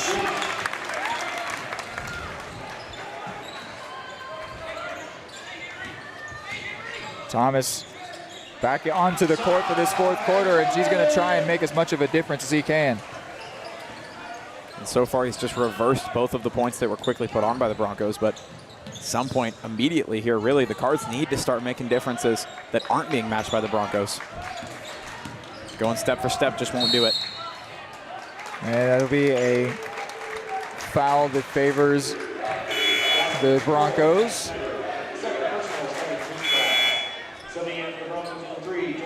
Miller comes in, so does Vota on the other side.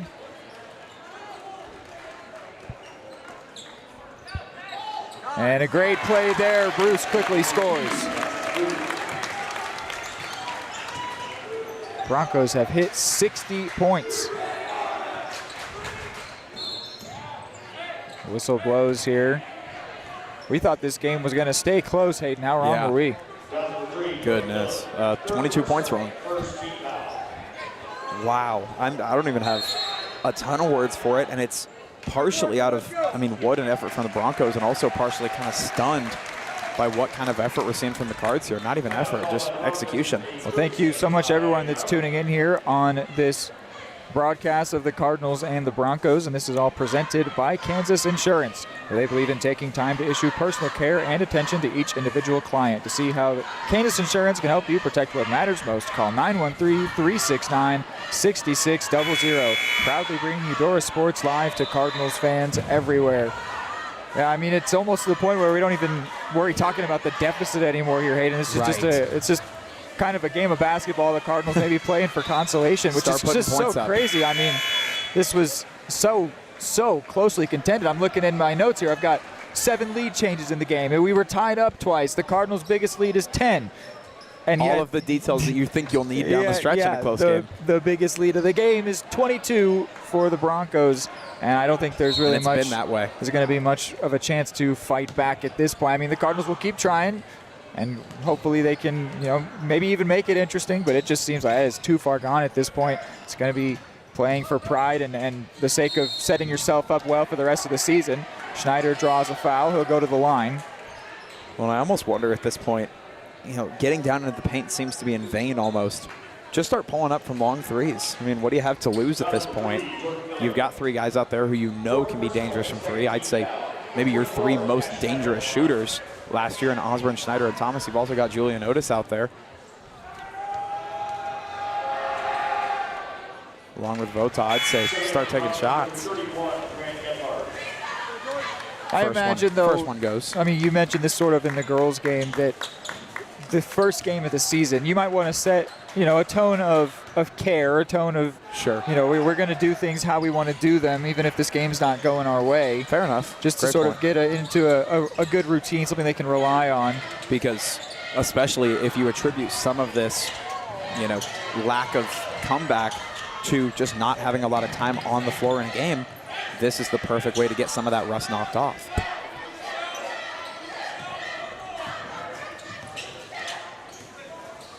Again, Broncos taking their time. The 3 for Hedrick, it'll go. Everything clicking for the Broncos today, and I mean everything. And this has been the trend the entire day. Even in the first quarter when things were close, they were doing things all the same. Everything's been going well today for the Broncos. Their foul will go the Cardinals' way. It's a 3rd team foul for the Broncos with 44 left.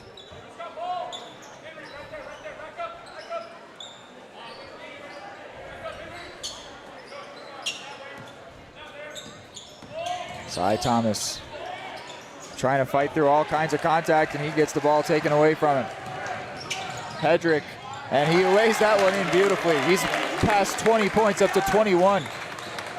Man, how phenomenal has Hedrick been today? I mean, he's done everything well. He's shot from distance. He's been good up in the paint close by. Osborne wants the 3, and he gets it. There's a little bit of what you wanted, Hayden. There you go. Why not pull up?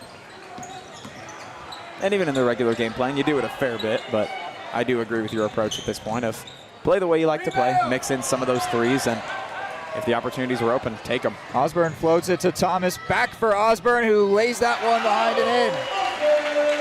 I think what you were looking for would make total sense in maybe a playoff game if there's, for sure. There's nothing left, nothing left to lose. Yeah. But I think right off the bat, you're going to want to set a good tone where you're building a foundation for the year at this point. Absolutely. The way you play for the full 48 matters quite a bit. The full 32, excuse me. Bruce finds space but doesn't get it off the glass. Schneider looks to Vota, looks for Otis under pressure though. He didn't realize. It was poked away by Gebhards. Yeah, he didn't realize he had any pressure on him. Was approaching it as if he was completely alone, and to put it plainly, he was not. So now it looks as if Cage Crable in, Des Hubler, Cage Crable among the players into the game. I think we got Alex Gonzalez out there as well, one of the seniors for the Cards. Along with Osborne, Otis, Schneider, the 3 going off.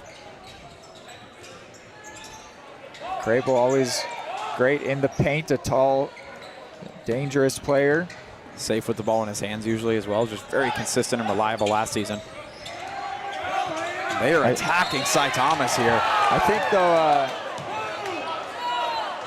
see what the call goes against Spring Hill, looks like. Yeah, Byer. Hey, with his 3rd, team's 4th. I think that Crable is coming back from an injury. He didn't keep him out of football, but he was playing through some stuff, so that's probably why he's only getting a few minutes here. If I recall correctly, sorry about that. If I recall correctly, he came back week 2 or 3. Yeah. And we talked to him on the field and asked, did you ever really heal? And he said, not really. Yeah, he was actually unsure if he would be back for game 1, so that's probably why he's only getting a few minutes, but I bet he'll play a nice role as this season goes on. Yep. Brace on the ankle, you can see, so still nursing things a bit. There is Jackson Bruce.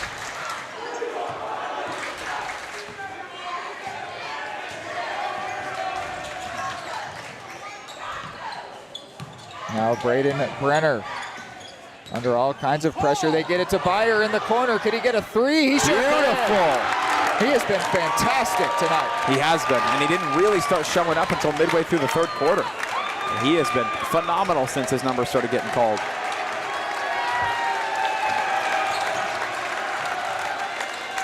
In the corner, Gonzalez. Yes, sir.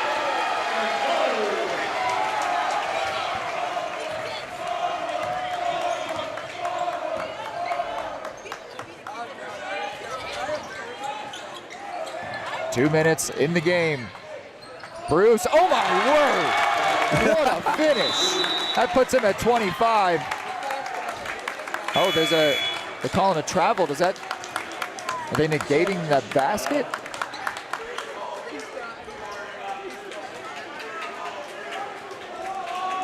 No, doesn't look like it. I thought I'd seen travel call. Maybe it was for the substitutions. And with that, the Broncos have broken 70. That was an elusive mark, one that, if I recall correctly, the Cards got close to reaching last year. I think 69 against Atchison and the Tongi Invitational was the closest they got. Oh, Crable couldn't get that one. He would have liked to do better, expected himself to do better from that opportunity. He did. And I love for Spring Hill that the ball movement has still been great. They have not faltered at all. Good movement there from the Cards, but whistle does blow. Yeah, it's going to be a foul there against the Cards, and it'll send the Broncos to the line. Foul on Des Hubler, the 5'8" sophomore. So to the line goes Brady McCormick. First one falls short.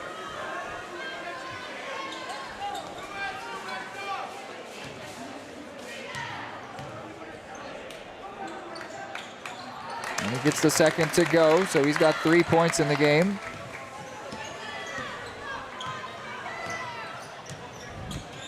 This is Jay Noble with the ball, and now Hubler.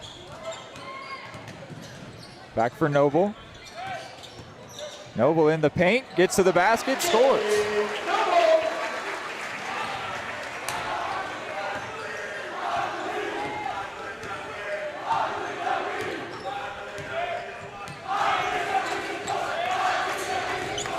Here's McCormick working against Gonzalez.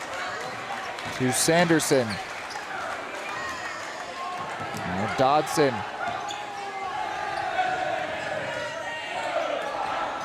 Sanderson from way downtown doesn't get it. And there's a foul on the floor before the rebound. Looks as if it'll go the way of the Cards. Yeah, this will be that, which will also put them into the bonus for whatever that is worth, which at this point is very little. Love to see the Cards just get within 20. Give yourself a mark to fire from. Not that the number is that significant at this point, but giving yourself a mark to try to achieve. Under 40 seconds means still some time to work on those kind of tight window drills with a little bit of time left. Always practice opportunity here. Hoopler tried to put the handles on the defense and finds Crable, who will have his pass tipped, but it's still Cardinals ball.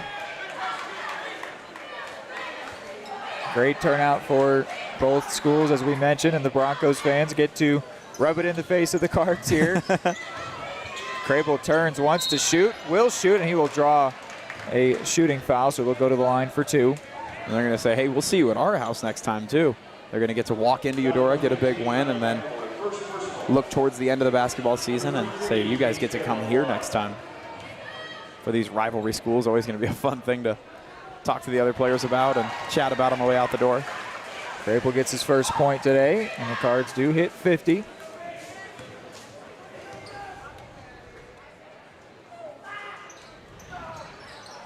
And the senior sinks them both. Shot clock off at this point.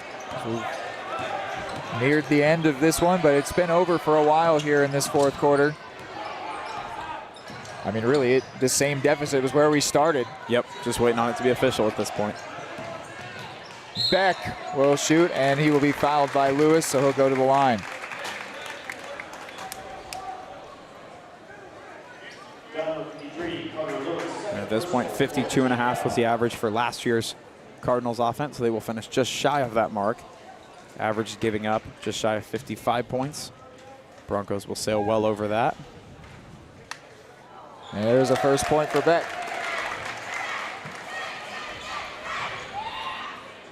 Yeah, it just did not click for him in this second half at all. We can talk about it more on our post game, but absolutely, just really, really got away from him, and they could never get a grip of it again. Yep. Beck goes 50% at the line, and then there's going to be a whistle blown here with 0.2 seconds to go. Just let us go home, ref. The arena's going, just come on. Players are already up on their feet, ready to go for their walk. That'll do it. So 72-51 is the final. The Cardinals at 1 point in a distant memory, led by 10. But boy, was that a long time ago. It's more than 20-point victory for Spring Hill here in the House of the Cards. The boys will begin their season 0-1. But earlier on the broadcast, the girls begin their season 1-0. When we're back, it'll be the post-game show for this game, and then we'll wrap up the broadcast as a whole and sign off here. Thank you so much for tuning in, but keep it here for the post-game show.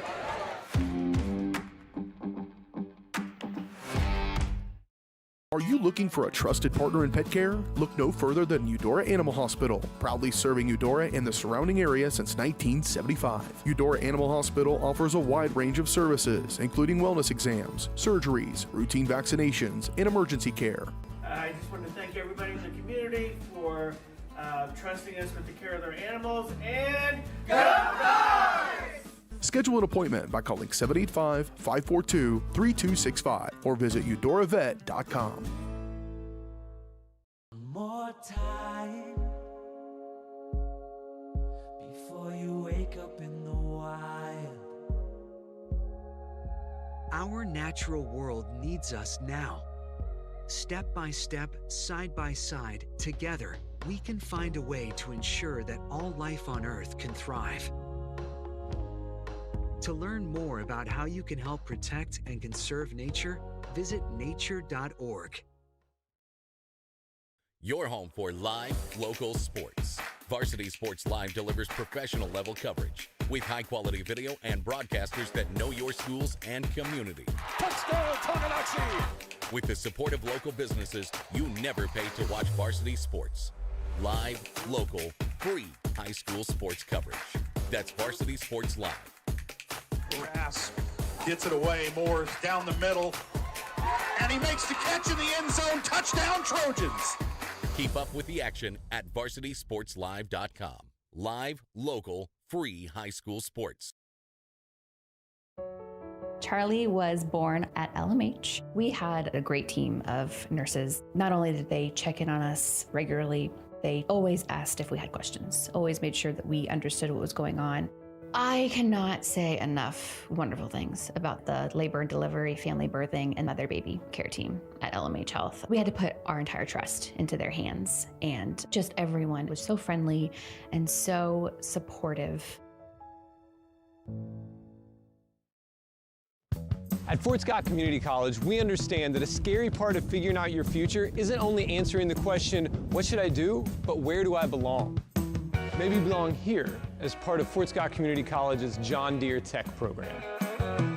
Maybe you belong here as part of the perennial playoff-bound Greyhound baseball team. I don't know where you've been or where you're headed, but I know we're saving a spot for you because you belong at Fort Scott Community College.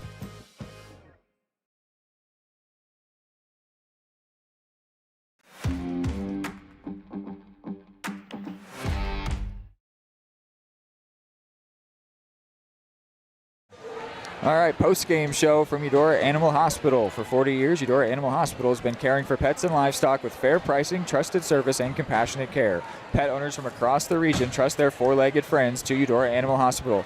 To learn more, you can visit eudoravet.com. So a tough loss here for the Cardinals, boys. I said we wanted to talk about it more here, and it's just so interesting to think about how that second half went for the Cardinals. The first quarter started really well, and they did get cold. They did definitely get cold there for a second, but then that second quarter, it was absolutely just so back and forth. And so we figured it was going to continue that way, and I guess maybe somebody might be out there saying that we jinxed it because we were thinking this game's going to stay close. It immediately, the Broncos started to pull away, and it felt like, well, okay, the Cardinals are just kind of getting unlucky, which they were at first, but I think they sort of just they allowed it to compound. And you mentioned, we already saw them look a little bit loose in that second quarter, and they never reeled it back in. One of the first possessions for the Cards in the second half was a pass from Otis straight to the other team right away. And not to single him out or anything, but there was just a lot of carelessness for the Cards in the second half. It was very uncharacteristic, something I imagine Coach Cleveland will be very unhappy with and will want to work on as fast as possible with his boys for the rest of the season to go better. I've sort of given my analysis on it, but what do you think of this game, Hayden? Yeah, I mean, I'm really just trying to figure out what the root cause of it was. If you could attribute it mostly to, the Cardinals haven't played games this year. They haven't gotten that time in an actual situation with an actual crowd to, get that feel for answering back when you fall down to a deficit and how to rattle off those hot streaks and stay hot throughout a game. But any way you slice it, these two teams were really even through a quarter. And I believe, I don't remember when it was either end of the first or end of the second, that I made a comment that even though the score was close, I just felt like Spring Hill was the more organized team. And boy, did that get exemplified as we went into the second half, because you saw those couple of little missteps, as you said, for the Cards just get exemplified worse and worse as they continued to kind of stumble over themselves trying to get back into this. And Spring Hill they didn't even really try to heat up. They just kept moving down the court, kept passing well, kept playing good defense, kept transitioning well. And that's all it took. They never sputtered. They never faltered the way the Cards did. So I'm interested to see, as the season goes on, if this is something that the Cards work out very, very quickly, or if this is kind of a chink in the armor that is going to take a little bit more time to work out. But anyway, any angle you look at it, Spring Hill was just a better team today. And Eudora had all the flashes. We clearly saw that the offense is still potent. You can still rely on Cy Thomas and Cash Schneider in particular to hit from three consistently. Cash Schneider, I bet, was kind of licking his chops at every shot he got tonight, and he wanted more of them. I was about to talk about is I think that Schneider, he did end up with 15 points, but I think that he could have had a 25 kind of night. It felt very quiet after the start. The first quarter, the Cardinals put up 13 points. All 13 was either from Cy Thomas or from Cash Schneider. Yep. And it was very even. Yeah, and there really just wasn't that same level of contribution from Schneider. Thomas went a little bit quiet. He was trying his hardest to stay involved. He also sat for most of the third quarter. Sure. Yeah, I don't know. There was a lot that just went wrong there, and it just never got better. The third quarter started so poorly, and it got really, really bad. They looked for a second. They had never even played basketball. Yeah. And we know how good this team is, how capable these players are. Right. And it was every time they touched the ball, they turned it over. Every time they were on defense, they were allowing points or fouling, and it kept going for the entire third quarter. And it was just too much to overcome. They let up a 20-point deficit, and that's how it had ended basically. So it was just a lot went wrong in that second half. But I think there's a lot of good stuff as well, things to take away. But yeah, I think they're building. We've also got guys that are getting back towards full health. We saw some different names that are going to be more of a part to play. Wow, this season. And yeah, I don't know. I don't think that it's all bad, but it's hard to spin. Time will tell. Hard to spin positives on a big loss like that. I mean, unless you want to look at it from the Spring Hill side of things, which you want to say thank you to everybody from that side tuning in to this game. Great to have you here with us. Yeah, I mean, it was a great game for them because to see your team fight back from adversity, you go down 10 early in the game, you could easily be like, wow, this is just not going our way. But I think the crowd really helped. That's a big thing, too. A team having a crowd that'll show up is a big – I mean, that's an extra player on the court. It absolutely 100%. Felt that way for the Broncos. They helped their guys stay in it and get back to where they were only within one, and then they took the lead at by halftime, and they never looked back. It was a really, really solid performance. They had some really solid contributors. I'm looking at Miller and Byer especially. Byer, before he started scoring, I was really appreciating his role. He was fighting so hard. It honestly reminds me of the way Izzy Brunkow would play last year and played a bit this game today as well. And then he started getting some points as well. I loved his contribution. Yeah, I mean, this is a dangerous team for the Broncos. And it's sort of a similar thing for the girls. I mean, we might not be talking about two of the best teams in the Frontier League, but it's a tough matchup for your week one. And so the Cardinals need to be prepared to accept this, build on it, look past it, not let it get them down too much at all. But yeah, anything else you want to add just on this game itself before we move to this doubleheader on the whole? Not a whole lot. I mean, I think it's just time will tell. I'm very, very curious to see how the next couple of weeks transpire for the Cards after Christmas, seeing how things roll into January, because this was just a glimpse of kind of exactly what we thought this Cards team could look like at their best. And then a quarter of kind of watching it going, what? Like, that's the same team? Like, a completely different outlook on it. So we'll just have to wait and see how this night goes. It was always fun to be in this arena for the kickoff to the season. But, no, that game was just – we'll have to see how much of that was what the year will look like and how much of that was shaking off some rust. All right, well, we will go to one last break here on the post-game show. When we're back, we can reflect on this doubleheader as a whole, what it means for the season going forward, and also what games are coming up both for the team in general and what we will have for you here on Eudora Sports Live. So stick with us one last time, one more break before we sign off here from Eudora.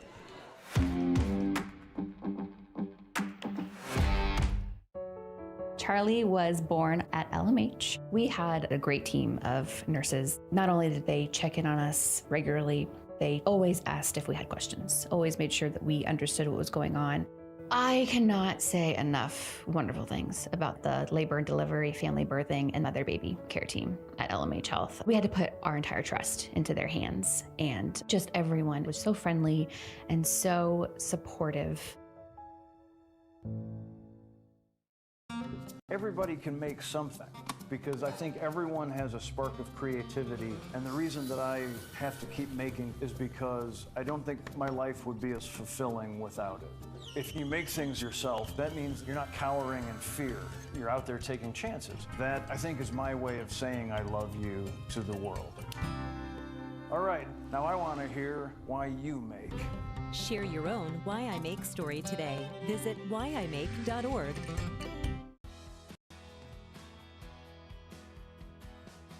I used to drive an ambulance as an EMT, and I've always tried to be a safe driver.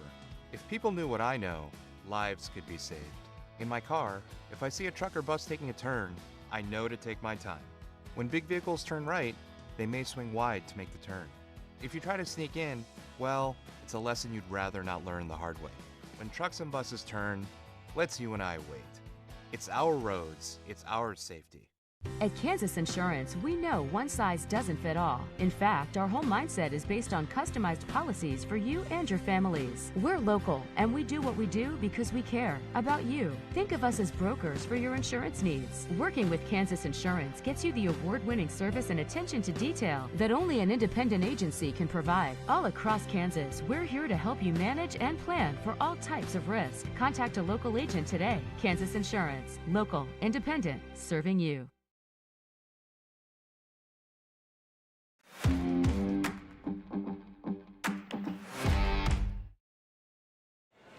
All right, back in here one last time on the Eudora Animal Hospital postgame show. Thank you so much for sticking around with us. So just looking back on this doubleheader, I mean, the girls got a very solid win. They're off to a solid start this season. This was a really good turnout for this game. I think that was a really exciting atmosphere, especially for the boys' game. It always gets even extra energetic. But, I mean, there was some really good fanfare on both of these games. I think that adds a lot to the atmosphere. And, yeah, it's just great to be back here, right, Hayden? Oh, it's phenomenal. I mean, there's always going to be something special about being in the press box for the football games during the fall season. This is different. This is unique in a way that fall sports doesn't really touch. So I'm very much so looking forward to the rest of this season. It's going to be a good time. But I think there's so many. It's good to be back. There's so many of those smaller but still big moments. I mean, every first down's great in a football game. Every turnover, all those kind of things. But it's really about the scoring. And in basketball, you get those big threes, you get those big moments. There's all kinds of times to be on your feet. Like change of possession gets everybody hyped up. Penalties get much more energy. There's something unique about it for sure. Yeah, it's a fun energy. So, yeah, I think that can do it for the doubleheader. Looking up at what is next here, the Cardinals have got another doubleheader on the 11th here against Atchison. So that will be a good matchup, both for, again, of course, the girls and the boys basketball teams. And Spring Hill, up next, they will be playing at Emporia for their next matchup. So, yeah, that is what we've got on the horizon. We'll be here, you said, all the way through February here for this season? I believe so. I think it's late February is the last game we call. Yep. Yeah, there will be it's a good thing this is an indoor sport, but we're gonna be the one making a lot of tough travels for you guys to bring you guys games at home, because it looks like we're gonna be in for a treacherous winter, which is it's always welcome to Kansas. You love some great snow, but not so great when you have to drive through it for an hour and a half. But in the two of our little cars, it's a good time. Such is our life here, bringing you Eudora sports, and we love to get to do that for you. Wouldn't have it any other way. So yeah, the basketball season has tipped off. It is underway here. Thank you so much for being with us here on this Friday night. For Hayden Harves and myself, Reed McAvoy, go Cardinals, and good night.